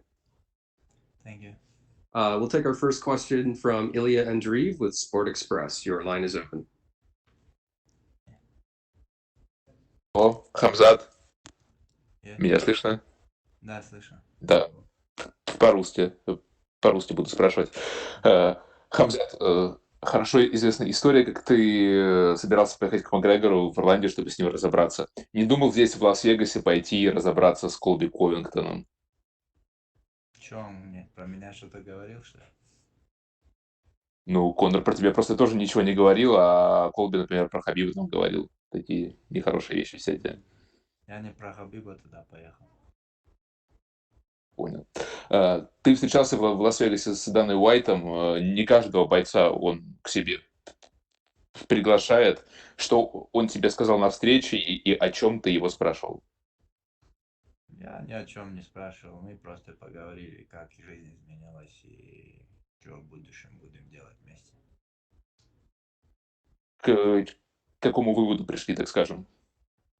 Да, чуть поближе уже познакомились, посмотрим, как будет дальше. Что за история, как ты накормил бездомного в Лас-Вегасе и почему ты это сделал? Расскажи. Потому что я почувствовал себя так, что я должен помочь ему чем-то, чем я могу. В то время у меня чуть деньги были в кармане, и деньги дал ему, помог с едой. Но я не знал, что мой друг меня снимает, и я никогда не делаю, чтобы люди видели где-то, да, я этому помог или этому помог. Из-за этого, что мой друг на второе утро я узнал, что он меня закинул, и люди начали писать, почему на видео ты это сделал так и так. Ну и что ты не делаешь, добро или зло, не знаю. Если даже ты миллион людям поможешь, негативные все равно будет. Люди пишут там негативные. Он хочет, короче, зазвездиться из Америки, там что-то там. Ну, Всевышний все видит. Хабиб, когда начинал карьеру в UFC, вел себя примерно так же, как ты сейчас. То есть он бросал вызовы звездам, тоже говорил слово «размажу», кстати говоря. А можно ли сказать, что ты берешь с него пример в этом? В разговоре я ни с кого не беру пример. Я Хамзат, Хабиб. Я свои слова от себя беру. Если ты полетишь на бойцовский остров, то можешь встретиться там с Хабибом, кстати. Что бы ты сказал ему при встрече? Сказал бы ему удачи в любом бою. Надеюсь, что он выиграет свой бой, и я думаю, что он выиграет. Если ты победишь сейчас, то подерешься с Майей на бойцовском острове, скорее всего. А сколько боев в UFC ты вообще планируешь провести в этом бою? Вот это, прошу прощения, в этом году? Насколько это возможно, буду драться. Если бою может всякое случиться, можешь травмировать себя, может, если я ударю свою себе руку сломаю, что-то палец сломаю, что-то случится. Если все нормально, так пройдет четко. Пока что все, алхамдулилля, все хорошо идет. И буду продолжать, как я делаю сейчас. Часто драться, как это возможно. Большое спасибо. Удачи в бою. Спасибо. We'll go next to Augusto Niez-Gay with Somos MMA. Your line is open. Hi, Khamzat. How are you? Hey, I'm good. How are you? Fine, thank you. Khamzat, first of all, what is your prediction for this fight? I mean, will you try to get an early finish, considering that you may have another fight in a month? I don't know what's gonna happen, but I'm ready for everybody. I said I'm gonna finish all my opponents. I'm gonna try to do this in this fight. I'm gonna do this. I'm gonna finish this guy. Okay, and Gerald has said that he felt disrespected by all this situation of you getting another fight before facing him. What can you say about that? I don't know why it's disrespect. Like in the amateur boxing, like people go like 5, 6 fights a day, but we go like I go fight here now, and after 1 month but I did it 10 days, 2 fights, but I don't know why he feel like this disrespect, like something like that. And did you have the chance to meet him, maybe at the hotel or something? Yeah, he was here. I meet him. He was like, I said he speak too much. He talk too much in my media. Like he disrespect me. They like these things. I didn't like that. But I said to him, "You like to talk too much?" He said, "Yeah." I said, "I'm gonna smash your face, chicken." And he said nothing. Like I go from there. Okay, which aspects of Gerald's fighting game do you think you should be worried about? Is there anything that concerns you? What? I mean, do you have any concerns about his fighting game? Is something you should be worried about? No, nothing. I'm better everywhere. I'm better wrestling. I'm better grappling. I'm better like in striking. How he gonna stop me? How? It's he like he said I'm my jiu-jitsu, but if 8 fights I 8 finish. But this guy's not was like joking like I fighting. This was real fighters. I finished the guys. Who is this guys to stop me? I'm gonna smash his face also. Okay, and Khamzat, are you still planning to go back and forth between divisions? I mean, don't you think this might be affect your performance in the long term? What? Going up and down in between divisions, from welterweight to middleweight. Don't you think this might affect your performance? Both ways. I can go both ways. Like if they give me some good opponents, 84 kilos, I gonna take this 84. And if they give me 77, 77, I'm ready for both weight class. I want to take like both belt. Okay, and my last one. If you had to choose only one division, where would you like to compete? Welterweight or middleweight? Where do you feel more comfortable? Like I said, doesn't matter. It's heavyweight. My coach said to go heavyweight, but against Brock Lesnar, I gonna do this. Doesn't matter for me. I'm ready for everybody. Okay, thank you very much and good luck on Saturday. We'll go next to Spencer Kite with UFC.com. Hi, Hamza. Thank you for the time. I appreciate it. Thanks for you. I guess first one is just what have these last 2 months been like for you to go from short notice debut in the UFC to the breakout star of Fight Island to Dana White singing your praises and now making your debut in Las Vegas. What has it been like for you? It's been like crazy. I never like think like it's. I was thinking next year maybe I gonna get like UFC fight like it's gonna be slowly, but now it's gonna like been crazy, you know. I'm in Las Vegas. Now I gonna fight in Las Vegas, but 1 year before I didn't think about that. Like it was crazy. Everything is turned to crazy. How have you navigated that crazy? How have you learned to deal with that crazy? Crazy is now your new normal, I suppose. But now I live close to the gym. Like I live in the hotel. It's like come out from the hotel directly. Like to go to the gym. I 2 weeks I was in the Barcelona. Like take relax after my fights, and then come back. Like start to hard work. But people come to me, take the pictures. It's nice to talk to people. Something is different now, but my hard work is stay still. I do my work and yeah, I'm gonna fight with everybody now. You train with a lot of veterans at All Stars and very respected coaches. What kind of advice and lessons have you been able to learn from Alex, from Andreas, as you start down a road that they've traveled together before? Well, from this day I come to the All Stars. My coach is head coach Andreas is always with me. There's many things I get from him. Like every day he shows something to me. My striking, I didn't show my striking, but not in the UFC. But after the UFC, I did my striking also. I knocked out one guy. Like I did TKO in like because of him, my striking is much better now. Maybe I'm gonna show this in this fight. Maybe it will be like take him down, smash him. From the Alex, it's always motivation. Be close to the Alex because he did history. Like his fights is always for me when I look there. Now if I look him, it's been motivation for me because he's my brother. I know him. He's so close to me. Like he helped me like when from the beginning. Like I was out money. He and Reza, he leave these guys. He helped me a lot. Like now I come here. Now I have money, everything. I wanna say thanks to these guys because I'm here.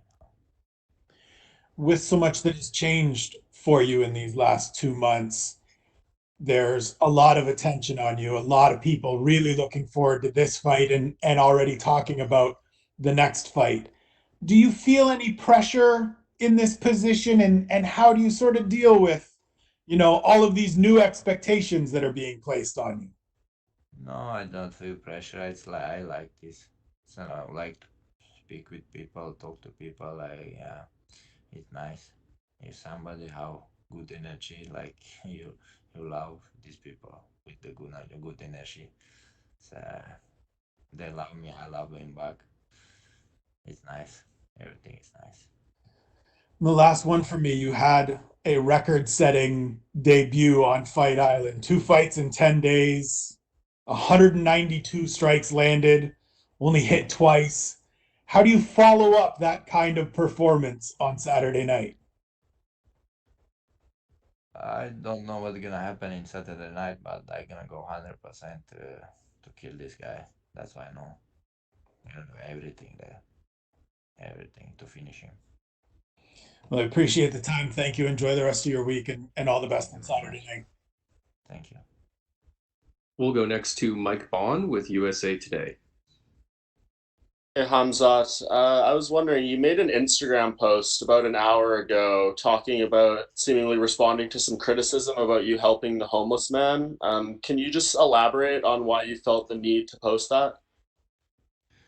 Because I see a lot of people like underweight, they make video, they think I said to my friend, do video like I gonna help somebody, like, it's not my style. I don't never did like this before. I didn't know he filming me, but after the day after in the morning, I go in my Instagram. There are people to saying to me, "Why are you filming? You like you will show something like that." But no, my mother, my father, he teach me like if somebody need help from you, if you can help him, you have to help him. If you help him after this life, I think I know like God give me something because I help the people. Is that something as, you become a bigger star and make more money and all those things and get more attention and have a bigger platform, is that what you want to use to kind of give back to, less fortunate people when you're more successful? No, I don't want to be that superstar. I'm gonna be champion. That's I need. I don't need all wow money. I need normal money like can help my family, help the people like I love, and to be champion. That's I'm like I don't need like be superstar like Floyd Mayweather, like McGregor, like these guys. If it's happen, it will be good. I can help to more people with the more money. But for me now, I wanna be champion. It's number one for me. I wanna be number one for Bond. Well, and last thing for me, I know you have two fights lined up right now, but you had said a few times on Fight Island you want to fight Donald Cerrone. He's talking to us next. He's fighting one fight after you on this card. Is the UFC trying to tell us something about a potential fight between you guys here? Nobody tell me I gonna fight with this guy, but I love this guy. He's one of the I think best fighters he been like now. I don't know how he's like fighter, but he's veteran in the MMA. I like this guy, but I wanna smash this guy because he have a good name. Like he's one of the superstar in the USA here. Uh, We will see if it happens. I will be happy. Thank you. Thanks for you. We'll go next to Fabricio Souza with Diario Clarin. Hi, Khamzat. Thank you for your time. I'm sorry for my bad English first. My English is not so good. Is the worst. You think you are the fighter of the moment in UFC? What do you say? Do you think you are the fighter of the moment in UFC?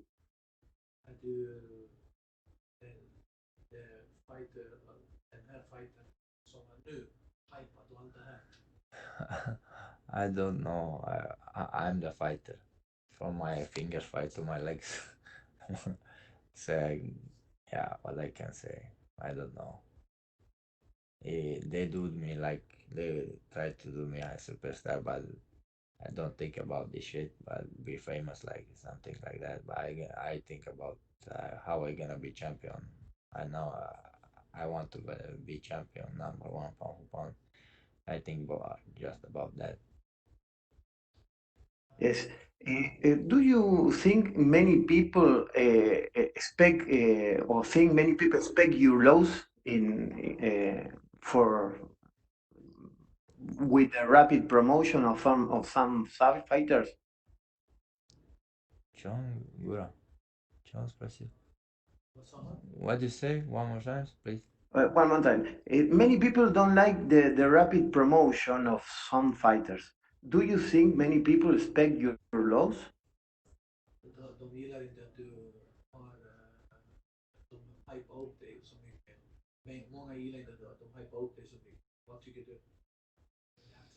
Yeah, many people like this, many people don't like this. It's always been like this. So what I can do? If they like, they like, and if they don't like, they like. So I gonna do my work. Okay. Why you are so dangerous into the octagon? What? Why you are so dangerous into the octagon? Because I work harder than everybody. Okay.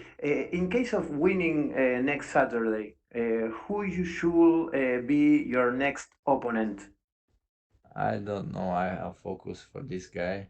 I'm gonna finish this guy next. We'll see who gonna be. I don't know. Yes. Which fighter outside your division do you like or respect a lot? Many fighters. I have respect for everybody. For everybody, they work for family. For his. This is hard work. I know, because I'm a MMA fighter. You have to, if you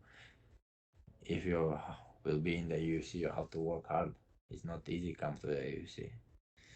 Uh, because what they do, or how they make money with his blood, in the training, like everything like they do. I have respect because of that for everybody here. Okay, and the last one, if is for you an extra pressure to end the fight before the shoot decision? No, no, nothing. I feel nothing. I feel like I wanna fight every day. Thank you, Khamzat. Thanks for you. Thank you very much, Khamzat. You're all set. It's finished.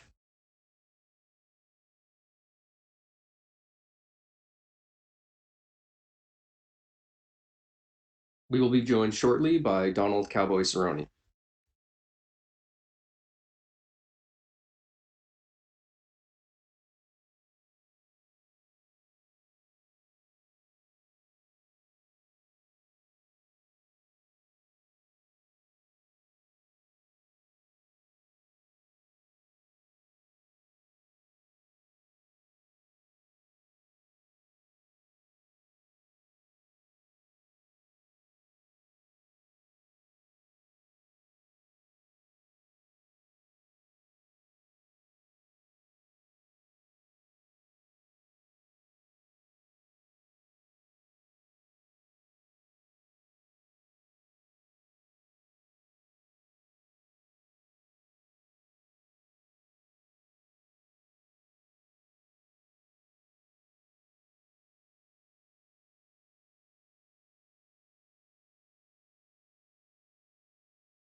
We are now joined by UFC welterweight Donald Cowboy Cerrone. Donald, thank you for joining us today.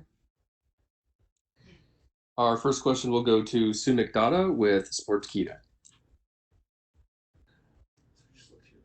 How are you doing? Good. So, first thing I wanted to ask you was, there has been a few reports that have been floating around on the internet and on Twitter suggesting that you might retire this weekend. Is there any truth to all that talk? Hell no. Where'd you hear that from? There have been a few reports, like I've read a few stuff that Donald Cerrone might retire if the fight doesn't end up, your way this weekend. No. Not even in my train of thought. So, wrong question. Well, that's great, sir. I hope you stay around for a while. So, moving on. Earlier in the year, you competed at UFC 246, which was one of the biggest pay-per-views of the years. It was sold out, had a big audience. But then you competed in an empty arena, at UFC 249. So, has there been any sort of difference in experience for you with no audience? Oh, the audience is cool. It's crazy. It's electrifying, but without it, it's just like early on in your career when you're fighting earlier on the card, getting done when no one showed up yet. So still good, still fun, still get paid. So I don't know, man. It's the crowd roaring and screaming is just a different beast. We'll be back to it probably next year. So right now we're just in a weird little area in life and we've got to go in there and fight. So kind of now it's like fighting in a little back alley somewhere, whereas opposed to out in front of everybody. So it's just same thing, same meat, different gravy. Okay, so your name has been included in the UFC's BMF resume. I don't know if you've heard of that, but would you be interested in fighting for that BMF title at some point? I'll fight for anything. Yeah, they call me, I say yes. So, but absolutely, man, I'd love to earn the BMF belt for sure. It'd be awesome to hang over the ranch. Okay, so one last question. So this Khamzat Chimaev has been calling out a lot lately. I don't know if you've heard of that. He called The you out what? at Fight Island. Khamzat Chimaev, who after his debut fight, he called you out at Fight Island. Oh, okay, yeah, right. He called me out. Yeah, he called you out after his debut fight on Fight Island. So, do you have any response to that, maybe? No, absolutely not. I actually just ran into him in the hallway. So, but yeah, sure. I don't care. It's whatever they want.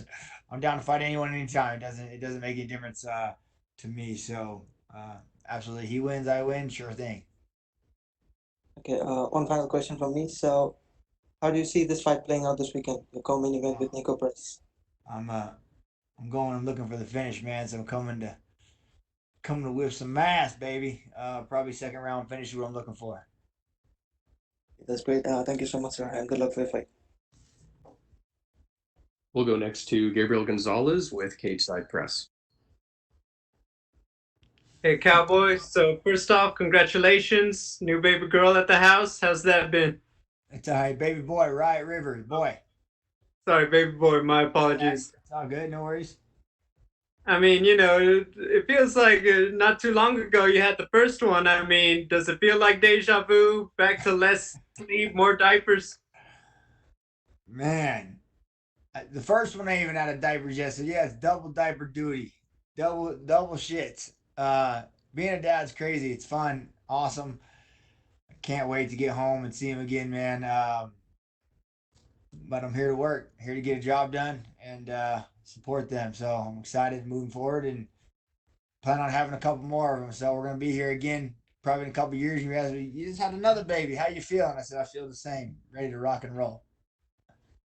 Was there any particular reason you took a welterweight fight, or was it just, they passed you Niko Price's name and you took it? Yeah, exactly. Phone rang. They said, Niko Price, 170. I said, sounds good. That's about how the conversation went. I mean, this is another one. They said it's Niko Price versus Cowboy. Everyone gets excited. I mean, you're no stranger to these, but do you still get a little amped up knowing, hey, this is another guy who's going to throw down with me? Yeah, I mean, I get more excited when I know, like you said, Niko's a guy that doesn't shy away, takes the grit, and comes on forward. So it's cool, you know. And he's gonna be right in there in my face, fighting the whole time. So should be fun. What makes him a dangerous opponent? I think what makes Niko the most dangerous is just he's like got the I don't give a fuck switch and just keeps coming forward, gets hit, gets knocked down, gets dropped, still tries to find a way to win.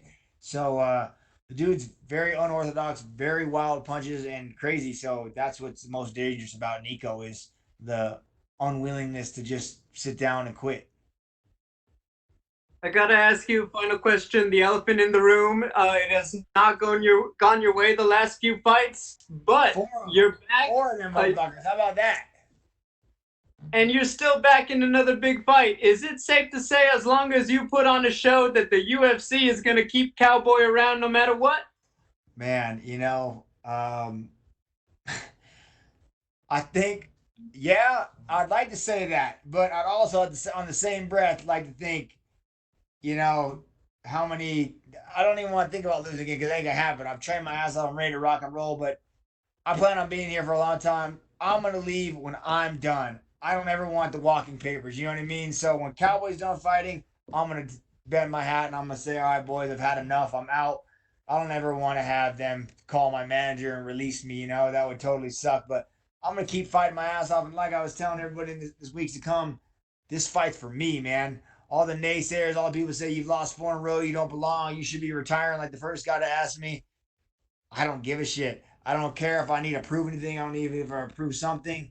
This one's just for me. I gotta look myself in the mirror Saturday morning when I go like, let's go, baby. This is for you, Cowboy. And I gotta go have all the fun I want with no expectations, no must wins, no must do's, no nothing. Just go and fight my fight and love every second and have fun and enjoy it. And that's where I'm gonna be victorious. No matter how the fight comes out, this one's for me. So there's no wrong way this fight can go. I mean, you got me excited, man. Congrats again on the big boy and good luck. You got it. We'll go next to Mike Vaughn with USA Today. Congrats. Hey, dog. Congrats on the little one. Thank you. It came a few days early, right? It was originally supposed to be the 23rd. Yeah, it came, like a week and a half early. He's a week old today. So, yeah, came early. Must have gotten excited. So, I mean, probably a little bit of a surprise expecting to maybe go back to that after the fight instead of dealing with it before. What have the past few days been like? Yeah, well, to be honest, I was more worried about it happening while I was at fight week. Like, that was when I was like, man, mama's going to get, like, worked up and baby's going to come, you know? And so, man, that kind of is all over now. Now it's just time to have fun. So I don't, and not a care in the world to worry about. That's all away and I'm ready to rock. That's awesome. And I know you said you trained hard for this one. I believe one of your coaches told ESPN that this is the first camp in a while where you did pretty consistent sparring. Can you talk about that a little and why that change was made and how you feel about it? You know, the Anthony Pettis fight really kind of got me excited and back training and having a good time with the whole training and sparring and fighting and jiu-jitsu and so I was already in the kind of a good place. And then we had these new group of kids that had been coming up and training at the ranch. And the young new fighters, they love sparring. So that's what we did. A lot of sparring, a lot of training, a lot of playing. And it like relit like a kindling fire that I had. I'm like, man, I would look forward to those days again. I'd look forward to having fun. And such a weird career path, this fighting game, man. But you never know, man. So my message to Niko with all this in my sparring, my readies, man, never underestimate the old man when the guys die young in this sport, man. So I'm still here, still fighting hard. I'm fucking ready more than ever.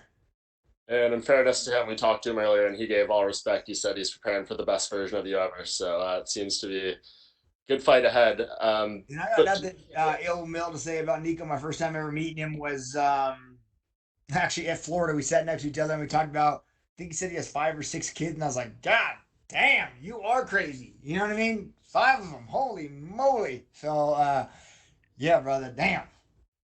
Hats off to you on that one. Woohoo. You gonna get there? Or you guys done with 2? I want 3. I want a little girl. And if I have a boy, I guess I'll have 4. And if I don't have one, I guess I'll have 5. I might be right there with Niko in 5 to 6 years. So we'll see.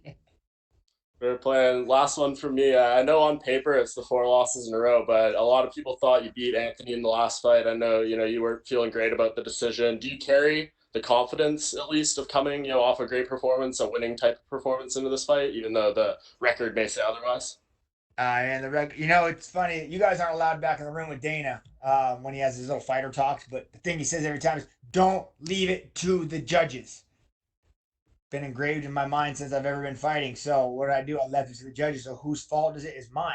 You know what I mean? I didn't go out there and finish, or I didn't win in a manner that granted me the win. So, a loss is a loss. I'm not making excuses. I'm not saying, oh, we should overturn this, or oh, blah, I think I won. No, I went out there and lost, and that sucks. That was number 3 or number 4. And do I have the confidence? Yeah, because I don't really dwell on that. It doesn't weigh me down. I've been in this. This is what, 37 or 38 coming for the UFC. So I've done it so many times, and I've been here so many times. Yeah, those setbacks suck. They suck. But man, I'm ready to rock. I feel great. The energy of the Anthony Pettis fight carried over into this. I feel good. I got the hunger back. I don't even know if it went anywhere, but sometimes it's kind of hard to be hungry when you're full, if that makes any sense, man. I started making a lot of money, started getting real lazy and kind of content where I was. Maybe it took getting my ass beat and wiped across the mat a couple times to rekindle the fire. So it worked. I'm here. I'm ready. So Saturday night, maybe you'll see a new, improved Cowboy making one more motherfucking run, baby. Let's go. Thanks, Cowboy. You're welcome. We'll go next to Cote Cruz with 41 Podcast. Hey, Donald, can you hear me? I got you. How you doing, brother? Nice talking to you. Yes, sir. Congratulations on the baby, first of all. I'm so Thank happy you. for you. Thank you. Congratulations. Let's get brash to business. You've been around the block in the MMA game for a while now. Twice. You've challenged for the title. You've fought for the title. You've fought multiple weight divisions. You've experienced the sour end of the sport as well, right? So you're a household name right now. Yes. Yeah, of course, but I trust you can go hard tonight on Saturday. I'm sorry. There's so much experiences to draw from this career of yours. What was the best advice you've ever gotten from your MMA career by somebody else? Oh, to enjoy the journey. Yeah, enjoy the journey, man. Because even me sitting here talking to you, one day this isn't gonna be here. I'm gonna miss this. I'm gonna miss these moments. The cutting of the weights, the no eating of the food, the hurry up in the weights, and the anxiety and the pressure and the have to's and the did I's and the don'ts and the should I's. I'm gonna miss all that. So my advice that I could give a younger me, or my advice I could give these younger kids, enjoy the journey, man. Enjoy the moments that all this entails, right? The training camps, the injuries, the fights, the headaches, the this, the that. Enjoy all that, man, because one day this ride's gonna be over and we're gonna be sitting back wishing we had those moments again. So that's my advice. And what kind of advice would you tell the new and up and coming fighters that no one ever told you? Well, it's a long way to the top if you want to rock and roll, baby, for sure. That's awesome, man. God honest truth, man. It's a long way to the top if you want to rock and roll. So the kids that think they want to just come and be famous overnight, man, sit your ass down, boy. Watch. Because you got another thing coming. I want to sing too, baby. You got it, man. You got a little ACDC on you. Yeah. So when you became a father, the MMA community witnessed the rise of Daddy Cerrone. Daddy. You had quite a special run, fueled, as you said, by the birth of your son, Daxon.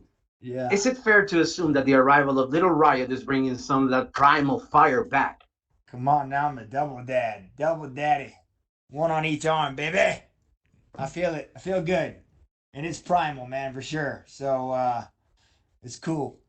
You don't know it yet, but Little Riot, he'll be watching. One day we'll sit there and I'm like, man, there's your dad. And he'll be like, where's all the people, Dad? And I'm like, yeah, it's a weird. That was the same year you were born. A bunch of fucked up shit happened, and no one was allowed to wear masks. And anyway, skipping forward a few years, there's Daddy with the crowd again, so we're back.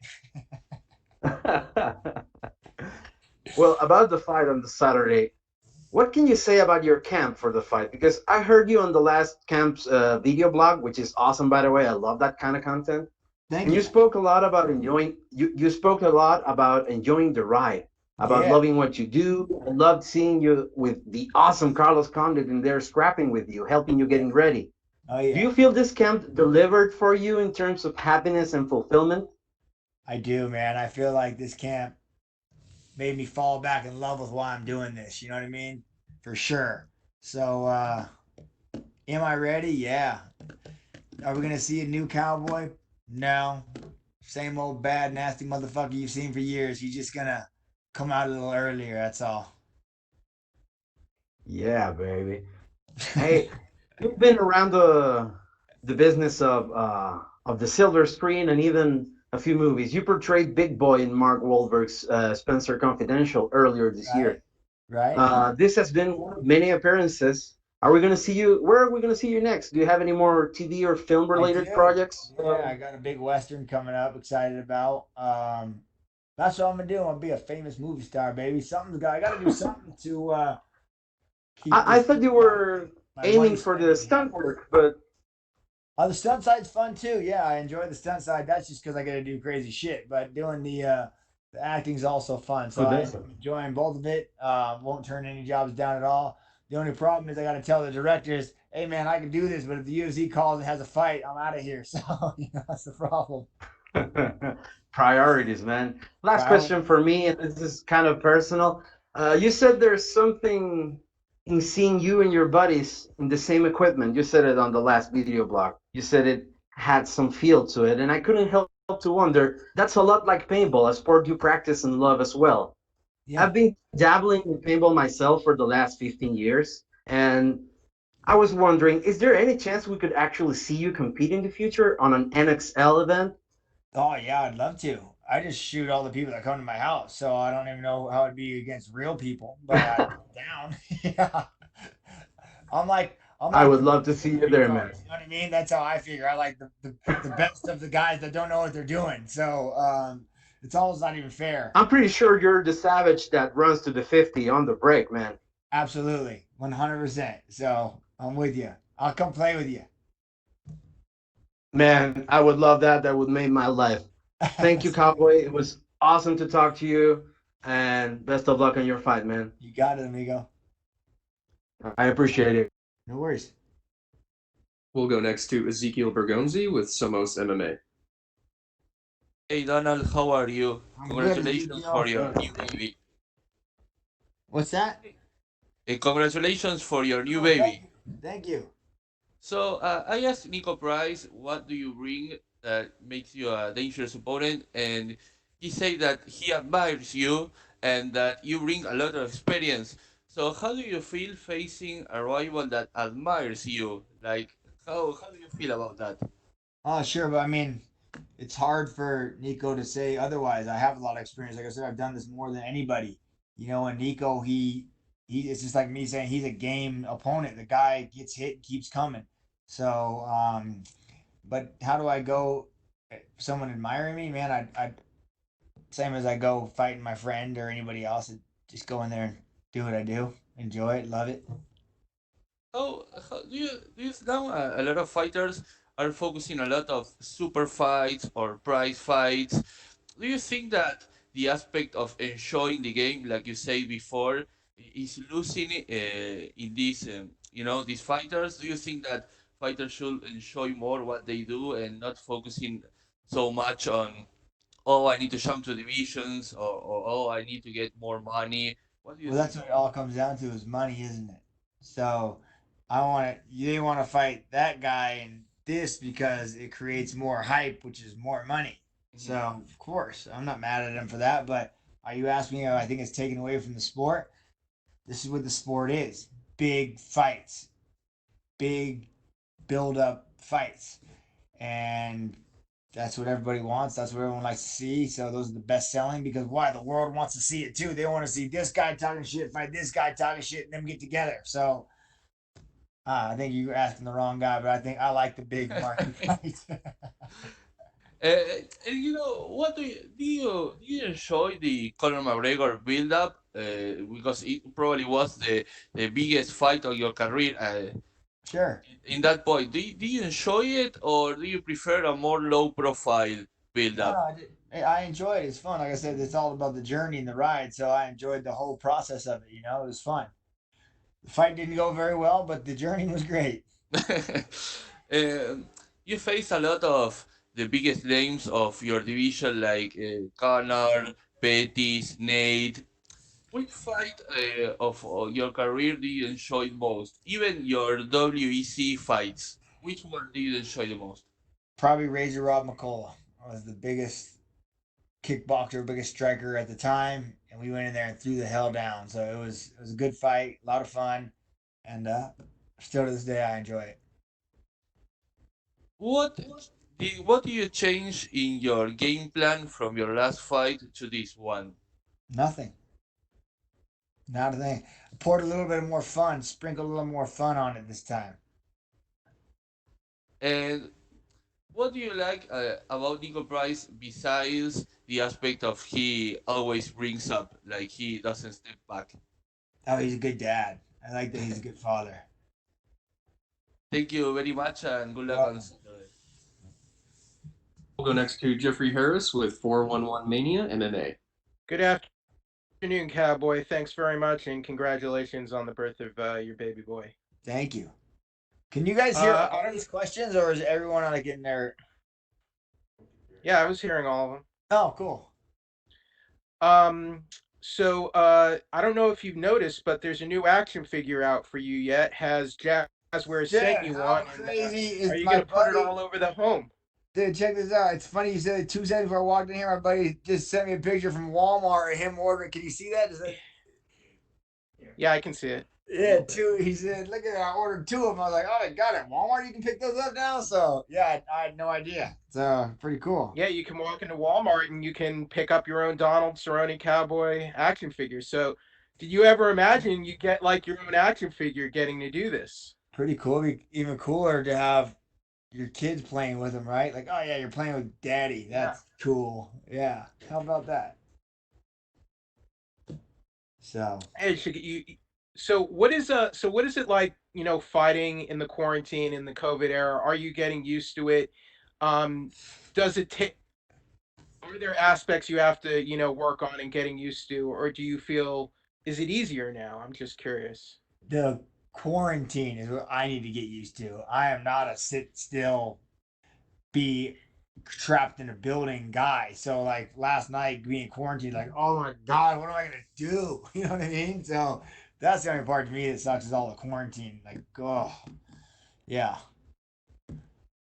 I know you like the action sports, but I'm just curious, will you be getting like the Xbox Series X or PlayStation 5 for the Cerrone household, or are you not much into gaming?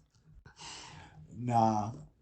No, I couldn't even tell you the last game I played. I've never even played my own character in any of the video games, and I probably should do that. But yeah, I'm not a video. There's too much life to live for me to play video games. Plus, I'm like a terrible gamer, so if I were to do it, I just get my ass beat the whole time. So it's not even fun for me. So I'd rather go shoot a real gun or go fishing or hunting or play on the bike. So And if I can just share with you, the one fight I got to see you live was back in 2009, WEC 45 against, I think it was Ed Ratcliffe, and you put on sure. quite the show that night.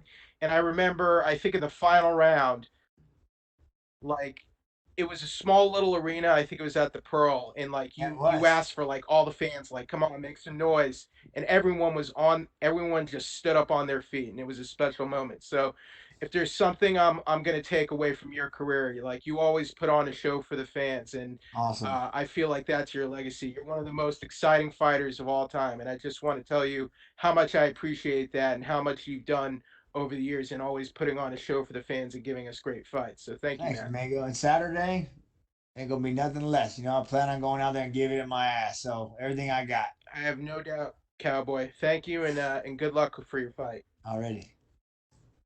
We'll go next to Pablo Santamaria with No T MMA Ecuador. Hi, Cowboy. Can you hear me? I got you.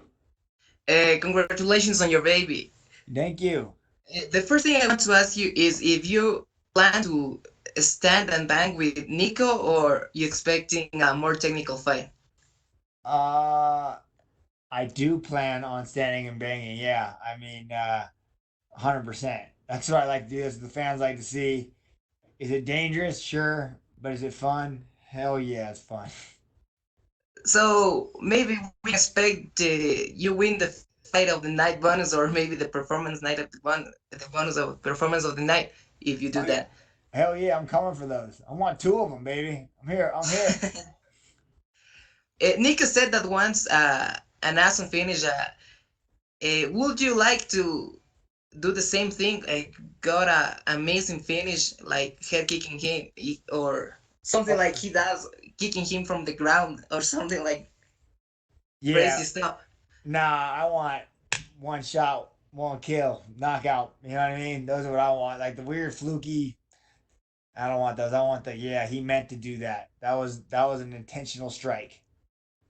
Okay, you will stay at welterweight, or you will keep fighting lightweight and welterweight? They call me and tell me they want me to fight at middleweight. I'll say okay. They want me to fight at lightweight. Okay. I don't. They called me and said feather. I just don't know if I could make it. So, but yeah, I mean, I enjoy fighting at 55. I enjoy fighting at 70. Probably I don't know 76, 75 right now. Eating whatever I want. So I just not a real big guy. That was my problem fighting these welterweights. They're coming from 200 pounds, cutting weight. Where I'm at 55, I'm big. So 70 is easier. Life's a lot happier. 55, for sure, I plan on doing it.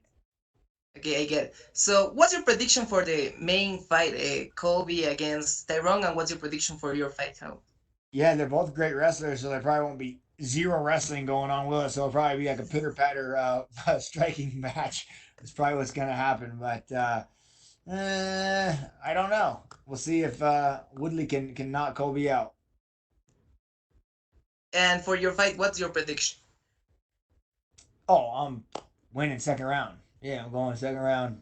Cowboys going home. Thank you very much, Donald. It's a pleasure to talk to you. And my last thing, would you like to send a message to your Ecuadorian fans?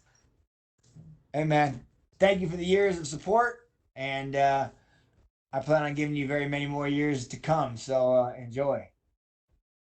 Yeah, thank you, Cowboy, and good luck on Saturday. You got it. Thank you very much, Cowboy. You're all set. Sick. Thank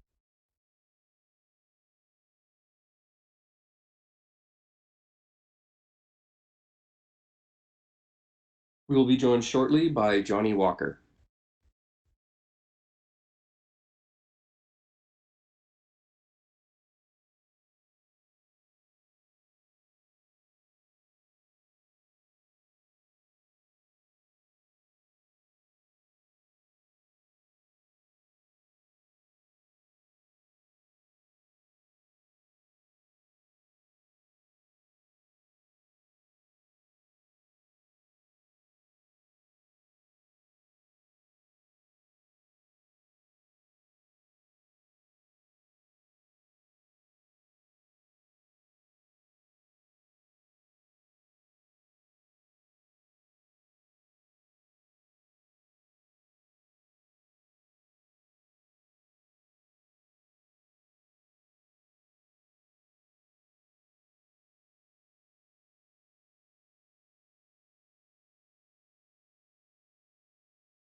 We are now joined by the number 11 ranked UFC light heavyweight Johnny Walker. Johnny, thank you for joining us today.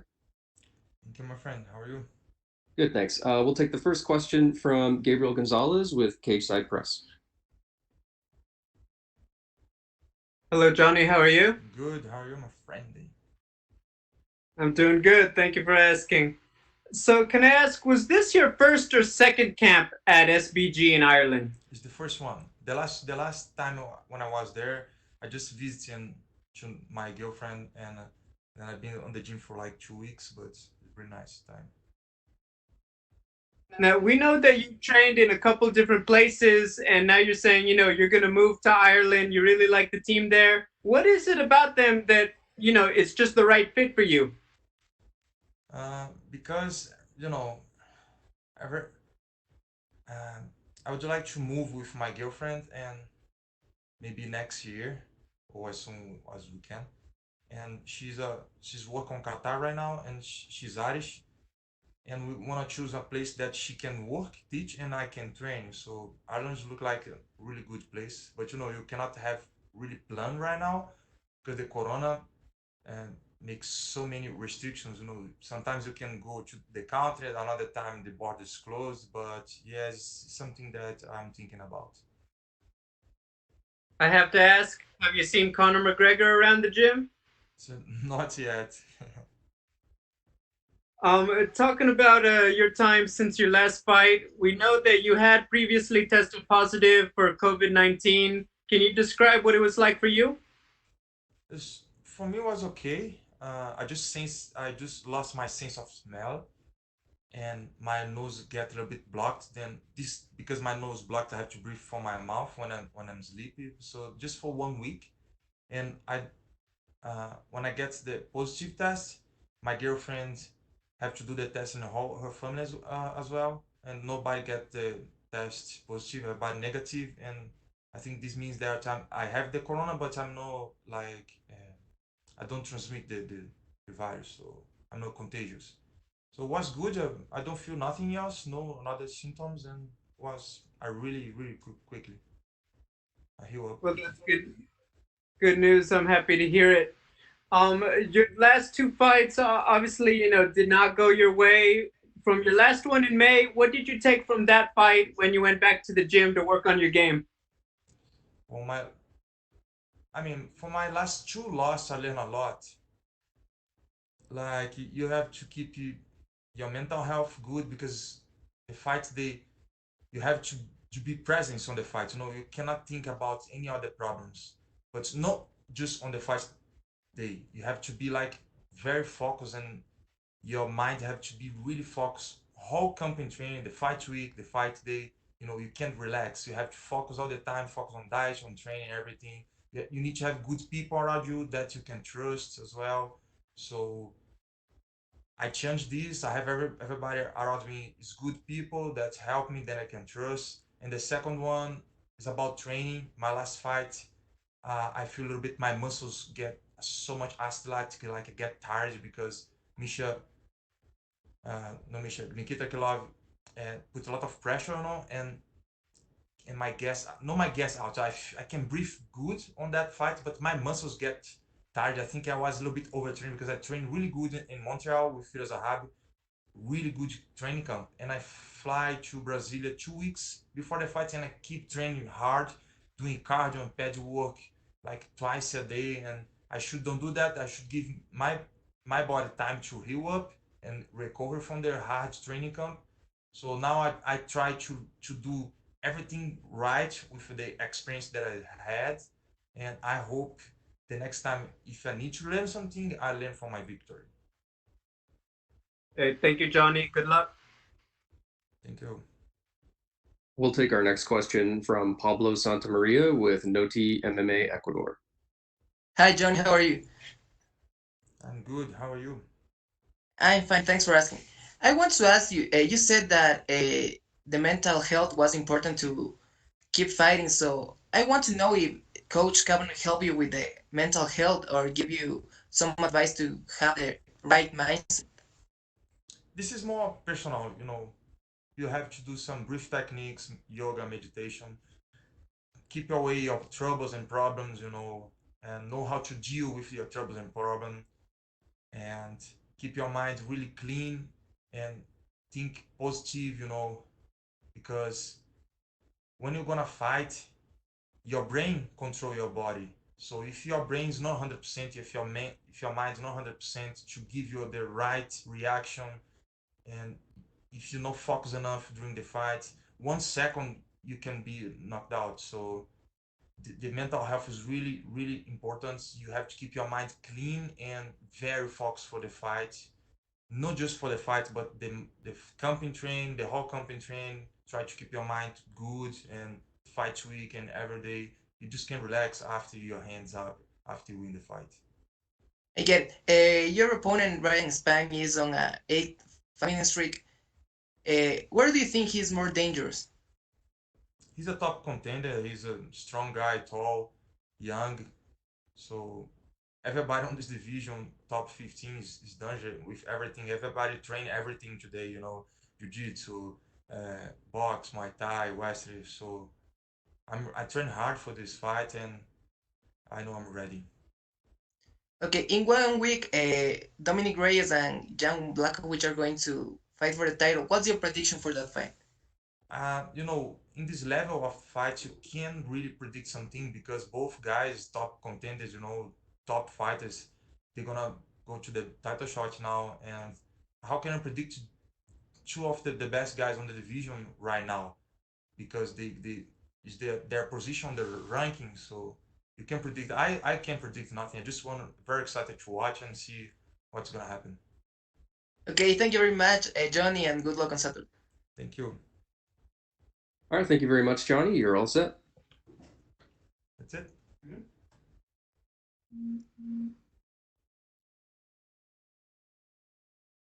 This concludes today's UFC Fight Night on ESPN Plus Covington versus Woodley Virtual Media Day. Video recordings will be sent out later today. UFC Fight Night on ESPN Plus Covington versus Woodley takes place Saturday, September 19th from the UFC Apex facility in Las Vegas and will be available exclusively in the US on ESPN Plus. Thank you for joining, and you may disconnect.